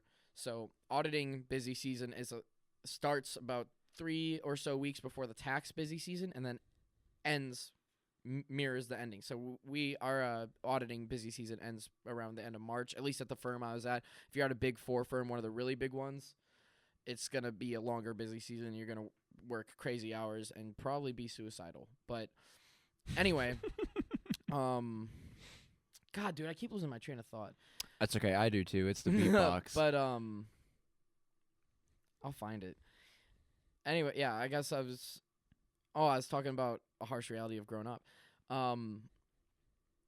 Yeah, so I was making a decent amount of money. Like I said, I wasn't at a really big firm, but I was making plenty. And then I got let go at the end of May. It was like literally the week before my birthday. That's the thing that's shitty. I'm just like, they knew it was my birthday. Fuck them. But it's like, obviously, it has nothing to do with that. But when I was unemployed for a hot minute. I was unemployed until the end of October, and at my new job, like I said, I got. Like I'm still working a livable wage for sure. Like I'm making more than a McDonald's cashier, but yeah. And I do enjoy the job, but it's just I have a hard time with. I don't even know if it's impulse buys or my lifestyle. I think it's impulse buys, but like today I checked my bank account because I do my grocery shopping on Sundays, and I transferred money over, and I just paid rent earlier this week too because it's the end of the month or beginning of the month. And I was just like, what the fuck? Like, why is my bank account still going down? I had a similar moment today. It pissed me off, dude. I was like, what the fuck am I spending my money on? I have no idea. And then when you look back at your purchase record, you're like, oh. Yeah. What did I just buy most recently? I impulse bought 2 limited edition Primus records because they're for anniversary edition. So, and I don't have them on vinyl yet, so I got a special edition Seas of Cheese and Pork Soda vinyls coming in. I've still got a King Darius plushie on the way. Don't get into firearms. I'll tell you dude, that. The only reason is because I support the Second Amendment. You can take a stance on that. I'm gonna take a stance. It's our fucking right, dude. That's where I'm at. Yeah, but I personally do not partake in it. Don't do it because it will fucking drain your bank account. I went shooting yesterday. I bought a gun. It was $500, and that's on the cheap end for everything it comes with. I mean that's like a good, I guess, starter pistol, right? And then to go shooting, you gotta buy a bunch of fucking ammo. Ammo is not cheap anymore. That's so what I bought a bunch yesterday. It's almost as bad as instruments. You buy an instrument, but then if it's a stringed instrument, strings, if it's pedals, any instrument, amps, dude, a fucking saxophone, you still have to buy reeds. Granted, reeds aren't going to be expensive as strings. And you have to buy corks for your keys too. There's true. Corks on the keys. I never did that. I was just in middle school band, so I never had to do that. It wasn't that serious. But dude, I even had to get multiple corks for my trombone, and it's just a little tiny trombones piece. have corks? Yeah. Where? In the keys? Spit valve. Spit valve. That makes sense. But yeah, dude. I looked at my bank account at the undisclosed amount, and I was just like, really? Like, I literally, like, my paydate's at the end of the week, so it'll come back up, but it's just, it was even telling my brother, because him and I usually do our grocery shopping together. I live with him, and I was just like, yeah, I even told him, I was like, dude, I don't know what the fuck I'm spending my money on. And then I was talking about ending my subscription services because me and my brother, between the two of us, we have all the subscription, like the major ones. And I was like, I might have to end some of these. But then I was like, $10 a month for the rest of the year is going to save me $70. That's not that much. And then I was like, yeah, but then this show's on here and this show's on here and this new show's going to be coming on this one soon. So I don't want to cancel that. Fuck subscription services, I know, dude. it's the worst. But at the same time, I was like, that's not it. That's what kind of where I drew from it. I was like, aside from gas, because I don't live in Cincinnati, so I have to drive 40 to 50 minutes to work every day. So I think most of it is just gas, which isn't going to change unless I find a job closer. Or the economy gets better. Yeah. Or it's just my impulse buys, which I do make. And like I said, I bought 2 of those limited edition vinyls. I did stop myself from getting the Green Day Saviors Deluxe. I almost bought that as soon as it was announced. You saved yourself. But I don't know what stopped me. I think it was either I just thought, nah, I don't need it because I have a special edition. You have a copy already. I have 2. I have you one. Have 2? Yes. Sam, my brother, he'll be on here eventually. he bought me a copy for Christmas after I'd already bought myself a copy. Oh shit. And I was like, he told me he got it for me for Christmas, and I was like, you're gonna hate me. I already got myself a copy. But the copy I got is from this record store all the way in England, because Green Day's been really into Britain. England. Green Day's been really into Britain lately. I think part of the Saviors album was recorded in England. I could be wrong. What the fuck? But I think it was. I know Billy Joe has spent a fair amount of time over there, and I know they he played they've played pubs over there. I know he as a- fucking hates America too. Well, yeah, I renounce my citizenship. he never did that. He might still do it, with power to him. He's definitely said it more than once at live Yeah. shows. I hereby renounce my U.S. citizenship, and then he's like, Yeah. by the way, I still live on the West Coast. Yeah, but no, I got this really cool copy where it has like print on it, so when it spins, it's all like wavy. That's the cool pink It's- one, right? It's Pink or pink and purple? black with a black Pink and black. background, and then I think the other one is just like the pink marble kind of thing that most limited edition vinyls are. That's the one I've seen, like the pink with the white kind of thing. I think I have like something similar to that, but yeah, dude, I think it's the impulse buys that are fucking me over. I need to stop. What got me this time around is my fiance sent me her money for the bills on Venmo. I forgot that it was there, so when I paid all the bills, I used all of my money. And I was like, Oh. where the fuck did my money go? And then it hit me, and I was like, oh, I still have all this in Venmo. That's funny. See, luckily the only thing, because the way, dude, this is gonna sound horrible as a libertarian, but we kind of have a equitable style of how we pay our bills and rent in our apartment. Because I have the biggest bedroom and a half bathroom attached, and so I just don't think it's fair to have the other two guys, my brother and Tim, to pay the same amount when Tim's room is pretty small, Sam's room isn't much bigger, and neither of them have a half bathroom. Right. So I'm like, it's not fair for them to pay the same amount in rent. And then I also have the most expensive bill. I pay the energy bill, and then as people that have computers and games, and then I like to have my my Google. My Hey Google. Turn connected the to lights everything. on, Google. Yeah. So our energy bill it's not crazy, but it's not like, someone that is a conservationist where they're really like bare minimum type shit. Where are we at? About Ben, where are we 3:30. at time wise? Okay. We'll wrap this up soon. But yeah, like I pay the energy bill, brother pays the gas and water bill, and then Tim just pays the Wi-Fi, which is like a fixed like 70 or 100 somewhere around there a month. But I don't know. I mean, I also make the most money. Again, when we picked out that structure, it was just like that's also the order of how much money we make. But it was really funny when we first moved in, because Tim was the new guy that we moved in with, and he was just like, "Yeah, man, you're the top dog," and I'm like, "Hey, man, I am the top dog." No, dude, I was like, I always have been. But no, he made that joke because he's like, they both were like, "Nah, dude, you get the biggest room," and I was like, "Are you sure?" Like, I don't know. Again, I don't want to sound like a narcissist, but I was just like, I went into it assuming like, yeah, I'll get the biggest room, bro. Because at the old apartment when it's just me and my brother Sam, I had the bigger room, and yeah, I just thought that was funny. I was like, same old, I guess. But no, dude, it's funny when the killer, because I said he came to my apartment first, and he came in and he's like, "Whoa, this is real nice." And he said when he was in Hawaii, he was paying like $3,000 for an apartment about the same size that was 2 floors, but still roughly the same size. And I was like, that's nuts. I'm not gonna disclose how much I pay on here, but let's just say it's around half that. I know the number. Yeah, so it's that's something crazy. We don't need to talk about that, but we can talk about inner city and destination inflation next time, maybe, if we Fucking remember. ridiculous. But no, that is crazy. Like I remember, just to kind of graze over the top of it, I remember when people are always bitching about eggs. I'm like, okay, eggs here have maybe gone up 50 cents, but then you go to like New York and they've gone up by $3. $20 for Yeah, 12. like, fuck that, bro. That's why I'm never gonna live in New York. That's why I'm never gonna live in any city. It's fucking ridiculous. Dude, everything is so expensive in New York. I remember I took a trip in middle school to New York, and it was still under Trump's first term. Damn, you're So, young, dude. shit- That would have been high school for me. Shit wasn't Sophomore year, I think. in middle school. Like the shit had started to hit the fan, but it was like the specks and not the full turd yet. know? So like it was getting That's crazy. it was getting bad, but it was still manageable. It was still pre-COVID, and I thought, coming from the Midwest, going to New York, I was fucking appalled by just how expensive McDonald's is. Oh, I'm sure a big dude. I remember when we got mad that McChickens weren't a 2 for 2 anymore, and I'm sure even when the 2 for 2 deal was still here in Indiana for us, in New York they were probably already $2.49 or something. Fuck yeah, dude! I spent like It was probably 2 for 4. I ordered when it was off 2 for 2 for us. I ordered off the quote unquote dollar menu on that trip, and I still spent at least $15 on myself. That's nuts. Fucking ridiculous.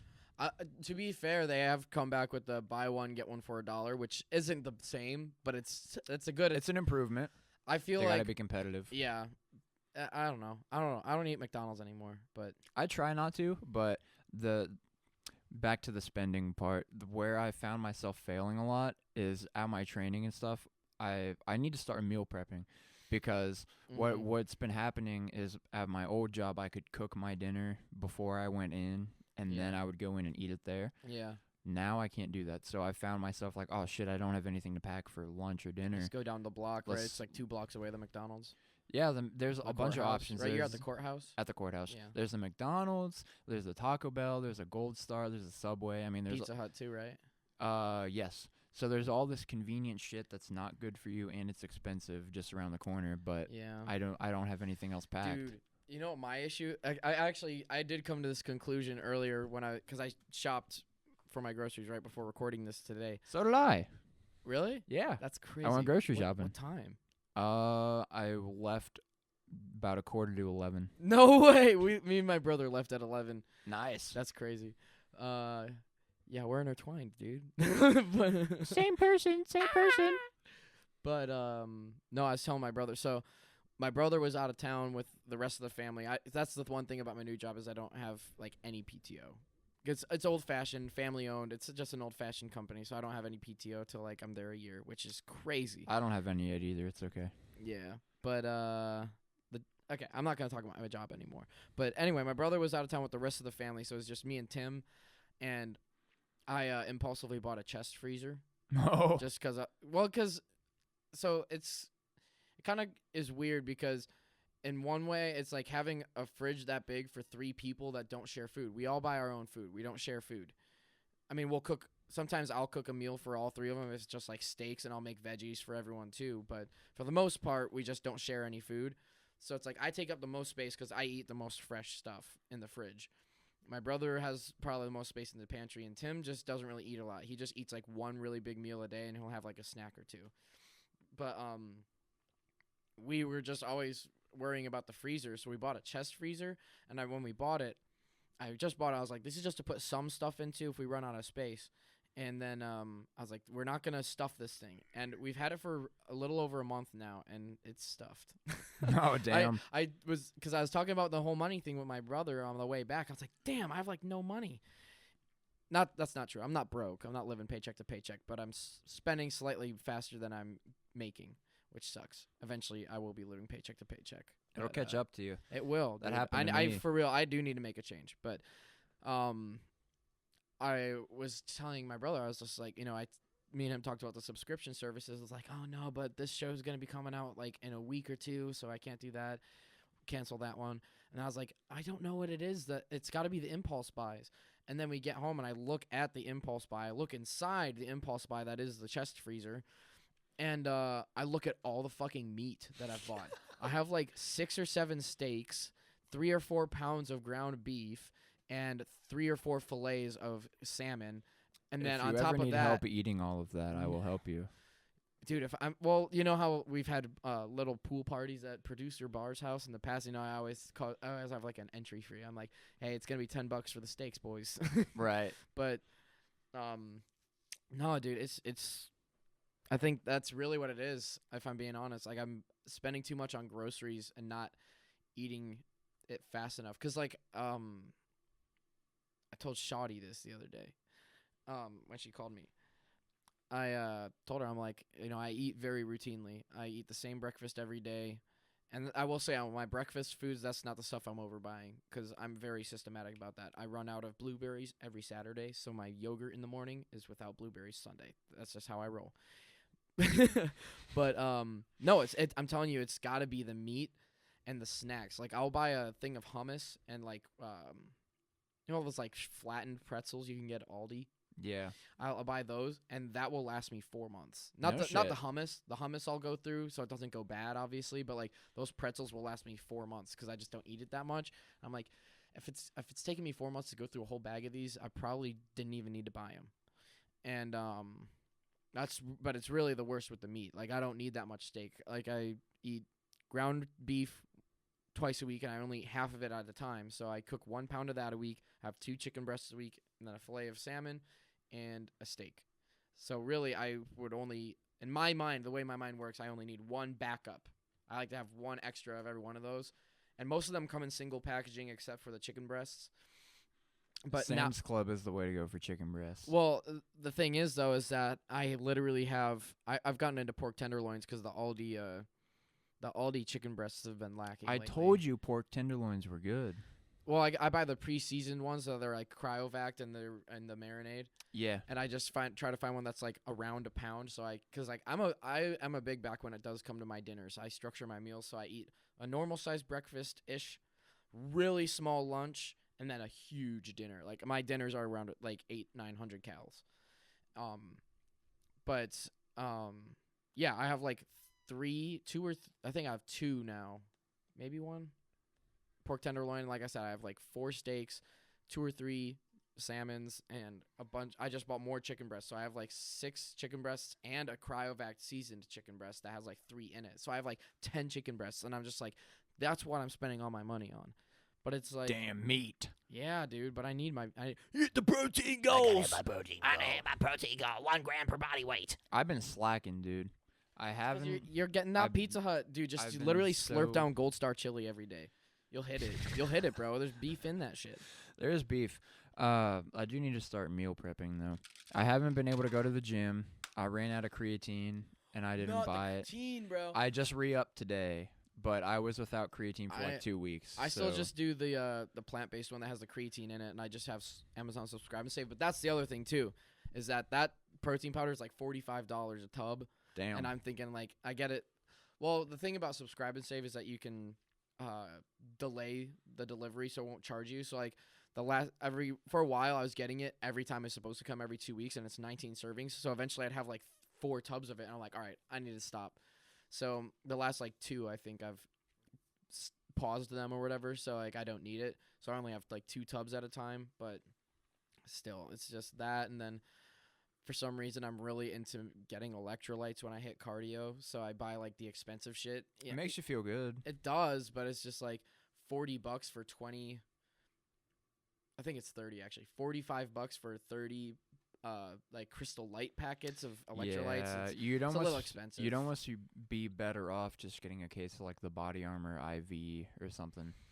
Yeah, like the that's a Gatorlight. reality I'm not ready to accept. I'm aware of it, obviously, but I mean, it's pretty similar between what comes in the packet and what comes in like the pre-mix electrolyte drinks. Just don't fucking drink normal Gatorade or Powerade because that stuff is No. horrible. That's like the same as drinking soda, except hey, we put extra yeah, sodium I mean, in it. Gatorade really is kind of a sham. It's predominantly sugar. It used to be all right, but just with it was Americanized. Yeah. It got modernized along with society, and now it's basically just a sugar beverage. And they claim it's for athletes because of the electrolytes. I mean, if you're like a high school athlete and your parents aren't making like, $500 to $1 million a year, and you're going to a really expensive school, and you're just like some kid out in suburbia, Gatorade will, it's an athlete's do the drink. It'll job. do the job. But like, if you're some bum in any financial situation or financial upbringing, if you're just a bum, why are you drinking Gatorade all the time? Like, bro, drink water. Well, it's probably because Gatorade, I mean, it's not cheaper than water, but when you're in that position, like Gatorade or Powerade is the cheapest way that you're going to get electrolytes, but you're going to get excessive sugar along with it. Because it's crazy because when you read, like, the label on your standard Gatorade or Powerade bottle, it's comparable to that of your average soda. Yeah. It's I mean, as a crazy. diabetic, the carbs, if you look at a 12 ounce of Gatorade, it's around the same. It's a little less, but around the same as like a Mountain Dew. It's like, I think a Mountain Dew 12 ounce can is like 46 carbs or 47, and Gatorade's gonna set you back like 36, and it's just like, why do I need this much sugar in a freaking Gatorade, bro? Yeah. It's just kind of nuts. Yeah, it's crazy. I mean, at that point, it's not a health thing anymore. It's just, might as well get a Mountain Dew, dude. It's just Or a saltier. beatbox. Get a beatbox. Athletes should be drinking beatbox. NBA basketball players should be drinking beatbox on the sidelines. That's right, dude. On the bench. Our Olympic athletes should be consuming at least 3 of these a day. Bro. You need to dump the cooler of beatbox on the coach when you win. Oh, your coach. That's what a real winner does. Take this wine-based beverage. Imagine a whole team of football players buzzed. I don't know if that would be really good or really bad. It could go either way. Could. I don't think a quarterback buzz would be a good thing. No, Throwing the dude, ball. okay, wait. What if the quarterback's the only sober one? Then No, you we might give be him onto something. amphetamines. Wait, listen. You give the lineman a bunch of booze and everybody else is sober. I think you'd have a fucking brawl on your hands, dude. Dude. That's Because crazy. the lineman could hold it. Yeah, the, probably. The lineman could definitely hold it. And the NFL, they're like 300-pound guys. Some are even bigger than that. They're all Mitchell size. Yeah. Except they're not lazy pieces of shit. No, I'm just kidding. Shout out Mitchell. He'll listen to this, I think. Hey, you just had a Shaq moment, bro. Another one. Yeah. Another one. All right, where are we at time-wise? I think we're about ready to wrap this up. Are you good? I'm all right, man. I'm good. You sure? You don't have anything else to yap about? No, nothing that I would air here. I feel like I've yapped too much both times, but It's all right, We've had a man. beatbox both times, so like when I get buzzed, I just yap. But Yeah. I got nothing I would say here. Just maybe I need a therapist again. what did you say we were at, Ben? 140. I mean, That's with a the pee decent break, time. we're probably at like 130, 135. Do you want to keep going? I do have to pee again, but How about we take one more pee break and we'll do a short wrap one up? more pee break, short wrap up. All right, Hey. and we're back. Second pee break. We're gonna say some final words and wrap this shit up. What do you got to say, bro? I want to say thank you for the guitar. No. Hey, man, that was supposed to be a secret from the cast. No, I'm just kidding. Oh no, I think it's very touching. I was telling the killer last night because I told him, him and the prince both knew about it because they saw it. And I was telling him, I was like, yeah, kind of fix this up how I would have wanted it, but I think he will like it. It feels nice. Well, it's not even the feeling, dude. It's that fucking pickup I put It in it. sounds fucking Because sweet. like I did a little bit of research because I like P90s, and that's mostly just because of Billy Joe from Green Day. You know, he uses those Les Paul Juniors, and I have my own Epiphone equivalent, and it sounds good. And the issue is that every guitar except the Les Paul Junior double cut bitch is the only one that has a P90 like pickup cavity. So like everything else has humbucker cavities, and I was like, P90s, I don't know if you've realized, but even if it's a soap bar P90s, it is longer. It's a longer Yeah. cavity. So like even if it can fit like width wise, it's gonna be too long. Mm-hmm. And so I was like, I've got to try one of these Fat Cat ones at some It point. sounds And, awesome. well, it's just, the purists and snobs will always be like, It doesn't sound that much like a P90. I'm like, dude, it sounds like the perfect mix between a humbucker and a P90. Like it obviously doesn't have the hum, but it does have the P90 kind of twang, almost like a Tele pickup, but it has I don't know, P90s are fat, but like I think it has even more ass than a P90 like a humbucker does. And Yeah. I don't know. I just think it sounds great. I don't think I'm going to put it in any of my main guitars that I have, in the room with me. But There they are. I have so many projects. I mean, you know how many guitars I have that I just collect dust either here at my parents' or at my apartment. And there's probably one or two I might actually end up doing that with, where I put the Fat Cat P90 in because it sounds great. I don't know if I'd put the neck pickup in because I don't really use the neck pickup that much, but for the bridge, I love it. I really do like the Les Paul Jr. I want to get a legit one at some point, but they're expensive. Yeah, they are. Even the Epiphone ones are not cheap generally. I mean, 600 is not that expensive. They're around there, I think. But like, well, the thing is too is that I honestly think my itch won't like if I buy like a 2025 Les Paul Jr. The itch will only be scratched to 80%. If I was gonna 100% scratch it, I'd have to get something. I'd have to get the real deal, and that's gonna set me back like 6K. So Yeah. it's like that's not happening until I'm fucking probably retired, and it's at that point it'll be 100 years old, and it'll be more than 6K. It'll probably be about 20. The value's Because only of- going to go up for those vintage And ones. inflation in general, dude. I mean, $1 now is not the same as $1 back then. Dude, back a dollar in the 50s. a dollar today is worth more than the dollar tomorrow. Oh yeah. That's okay, just how okay, it's shut up. going We're right not getting now. philosophical here. Anyways, I'm very appreciative of the guitar. The backstory, my grandfather bought me a guitar, No, that's not the whole back. You got to start with the Franco, the so Franco. that people know, and then weave that backstory into that one. Yeah, so there was a whole thing. So I had that came first.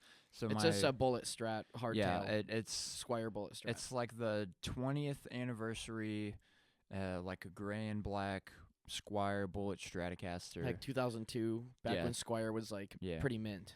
2002. My grandfather bought me this guitar, and I had bought myself a bass. Ben and I are hanging out one night. We decide we're gonna rip the electronics out of that, take another spare pickup, and turn my Bronco bass into a guitar, which I still have. And it's, even though it's like thrown together and definitely not professional, it's fucking sweet. I really, I remember it sounding good. The only it sounds the really only unique. gripe I ever had with it once we finished putting it together is just that since the body of it was a bass body, the neck pocket was not It great. doesn't sit right. We had to Yeah. shove picks in it.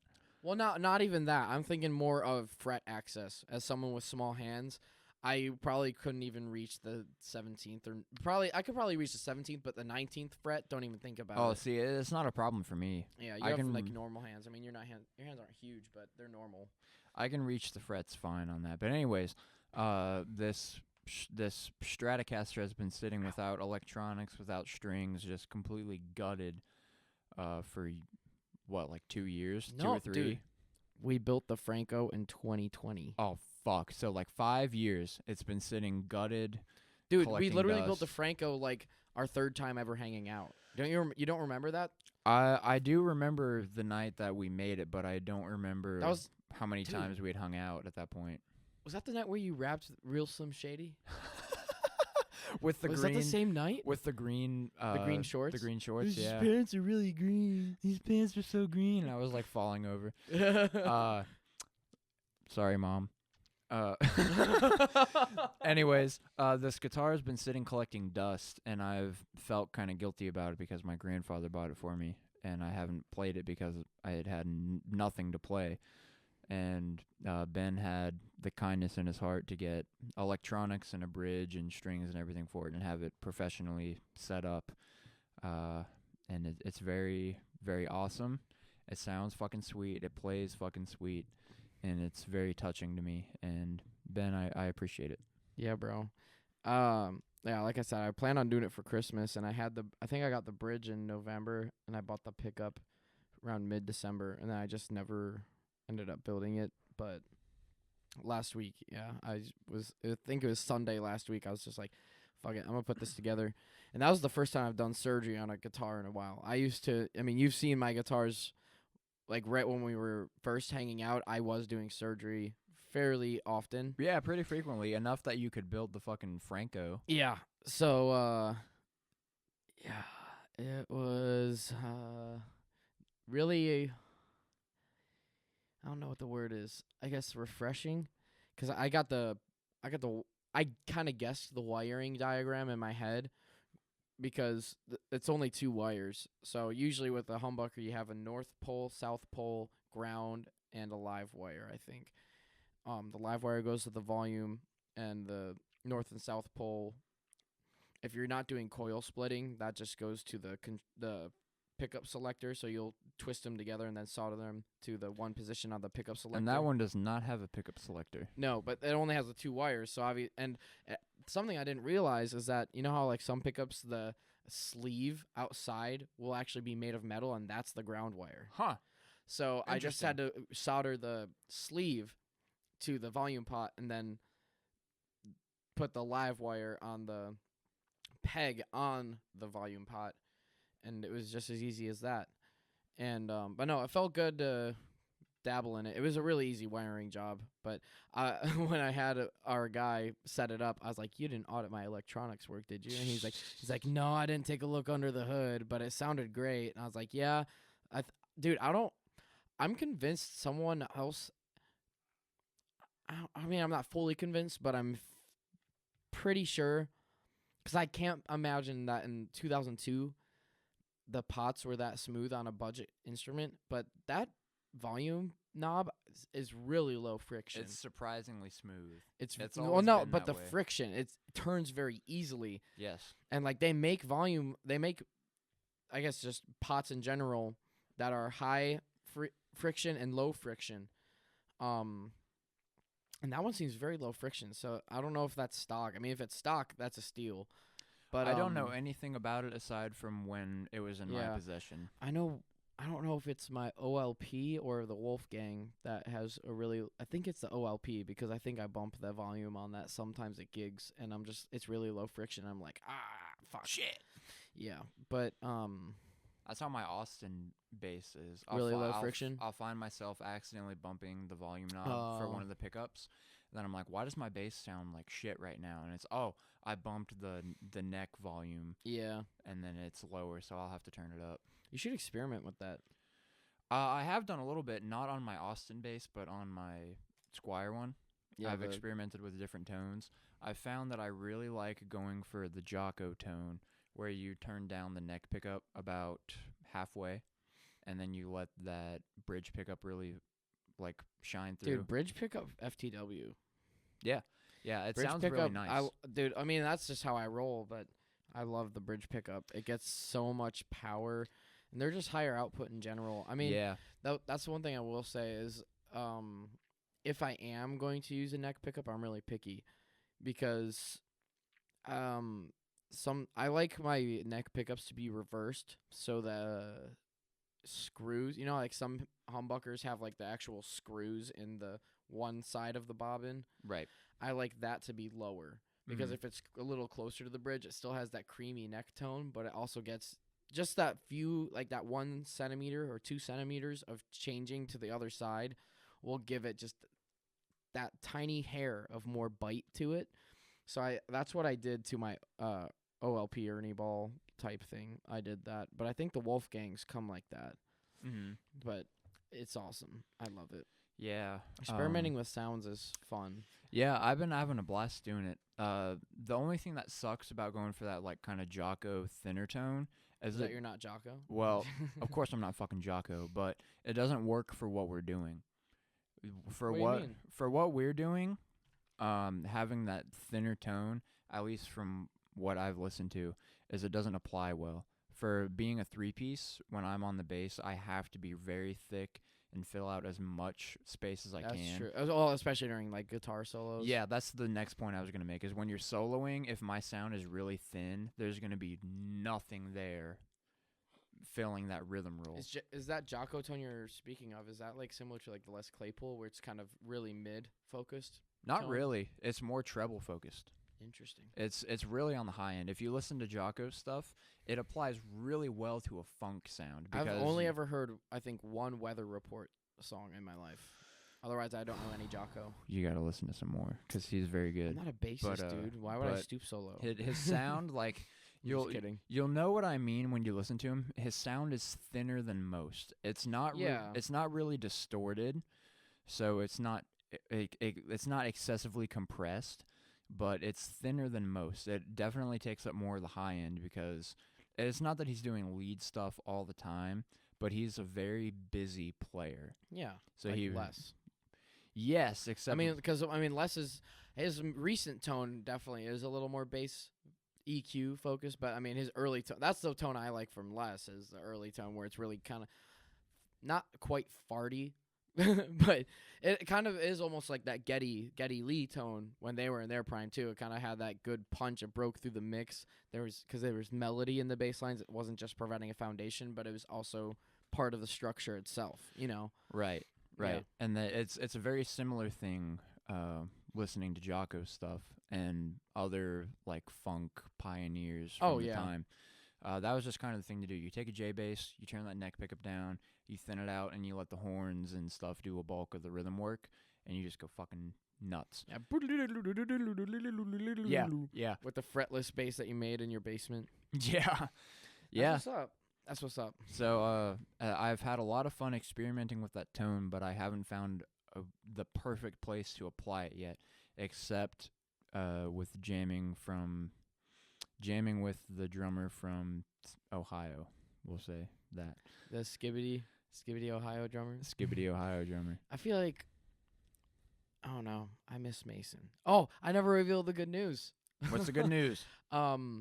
He told me the other day he's gonna be moving to a base. I think in Arizona or New Mexico. No shit. So instead of having to buy plane tickets, he can just drive, and he will only be 2 hours behind us, or 1 hour even, as opposed to being 6 hours ahead or 5 hours ahead. That is significantly closer than being overseas. I told him, I was like, I mean, I think Mason might be the only other guy. Like, he's not on the same level as us, but me and Mason, like, we have our like lovey bro moments where we're just like, hey man, I just want you to know I appreciate you. Like, I love you, man. we talk like that sometimes. It gets mushy. And I was telling him, I told him, like, totally honest. I was like, hey man, like, not that it makes that much of a difference, but just knowing you're back in the States makes me really happy. Just knowing you're that much closer. Yeah, of it's course. a really good feeling to Of know course. that you're more within reach and not as far from home. Yeah, Because like if- from that aspect, it's just like he knows he's not as far from home, and that makes me feel good knowing that he feels closer to home. You know? of course. And then I want my boy to on, be feeling good. On another end of that, if something were to happen, we could reasonably make it to where he's at, as That too. opposed to trying mean, to figure it out. I don't know, dude. I'm not a big traveler, but I probably wish I could have gone to Europe. I want to at some point, but dude, I have this one friend from school, and he's been to Germany. He went to Germany for a foreign exchange program, or not foreign exchange, study abroad in college. He went to Germany for like 6 weeks during the summer, and I was like, yeah, I couldn't do that. And he's like, no, dude, it was awesome. But he's like rock climber, hiking and camping type of guy, so he's like really about those like nature and worldly experiences, where I'm like, nah, dude, I just want to see Primus and 311 within a week of each other, because that's what I did last year, and that was fucking awesome. Hell yeah. Dude, did I tell you I'm going to Creed? You did? Yeah, that's badass. I think I told you that yesterday. Yeah, you're going to see 311 on our boy, the Dizzler, on his birthday My in birthday. August. We're seeing 311 there in our locality, and then the next day is Creed with my ever-living glazer, or glazeist, whatever, Mammoth, the best band ever fucking exist. He's gonna rule the world one day, dude. I'm telling you. Yeah, that new song is nuts. Everybody, is good. chat, go listen to "The End" by Mammoth. It's very good. It's amazing. I did listen to it on my own time. It's a I good went out of my song. way to. It's one of those songs where you listen to it and you're like, damn, that was only 3.5 minutes. I could take another 3 of that. Like, it's so fucking good. Like, if he would have thrown another like cutout of everything with another bass slap, where it's just the bass, you know, where it cuts out after that, it's either before the chorus or after the first chorus, and it's just the bass slapping. If he would have thrown another one of those in there, it's just such a good song. Did you watch the music video? I haven't watched the video yet. It's good. It's like I said, it's like it's a lot like Thriller.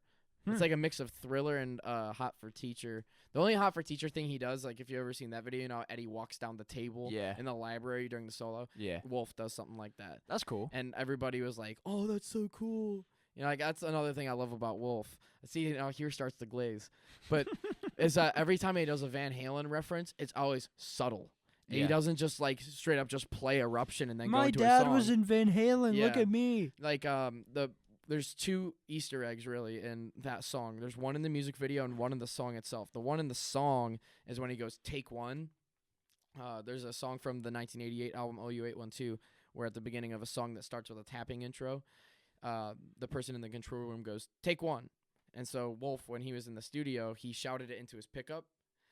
and then did it, and then he was like, I'm gonna keep that. That's just like source of infection from OU812. And then then there's the walking on the table thing from the music video, and it's cool.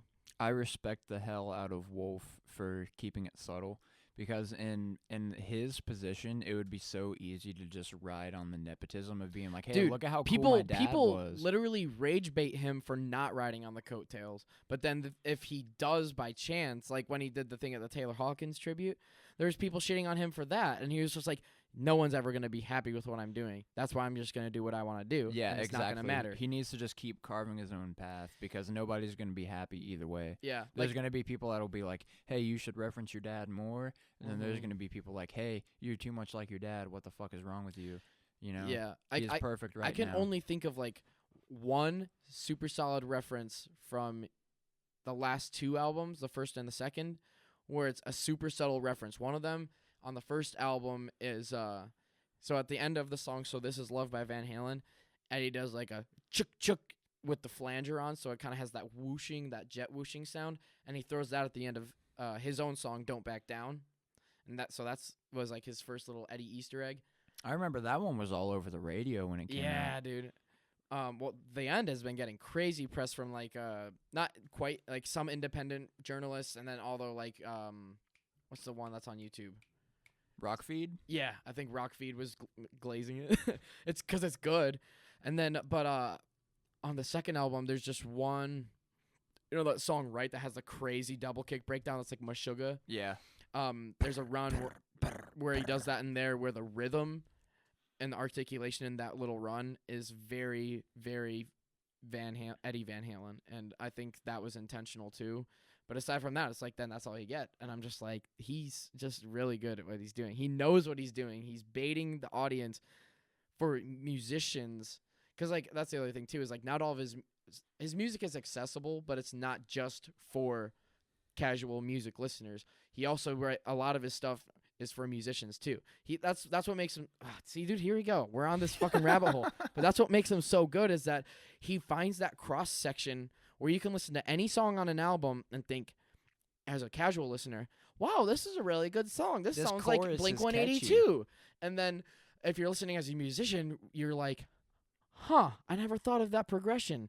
Going from C to G and then F sharp and then up to A or whatever. I mean, I can't, I'm bullshitting. But there's some songs where it's just like, I'm thinking like, is he just playing pentatonic power chords? Or we're going to do like a stacked fifth on something? And you're like, huh, I never thought of adding a stacked fifth on just like a typical punk rock chord progression. You know, it's just like shit like that.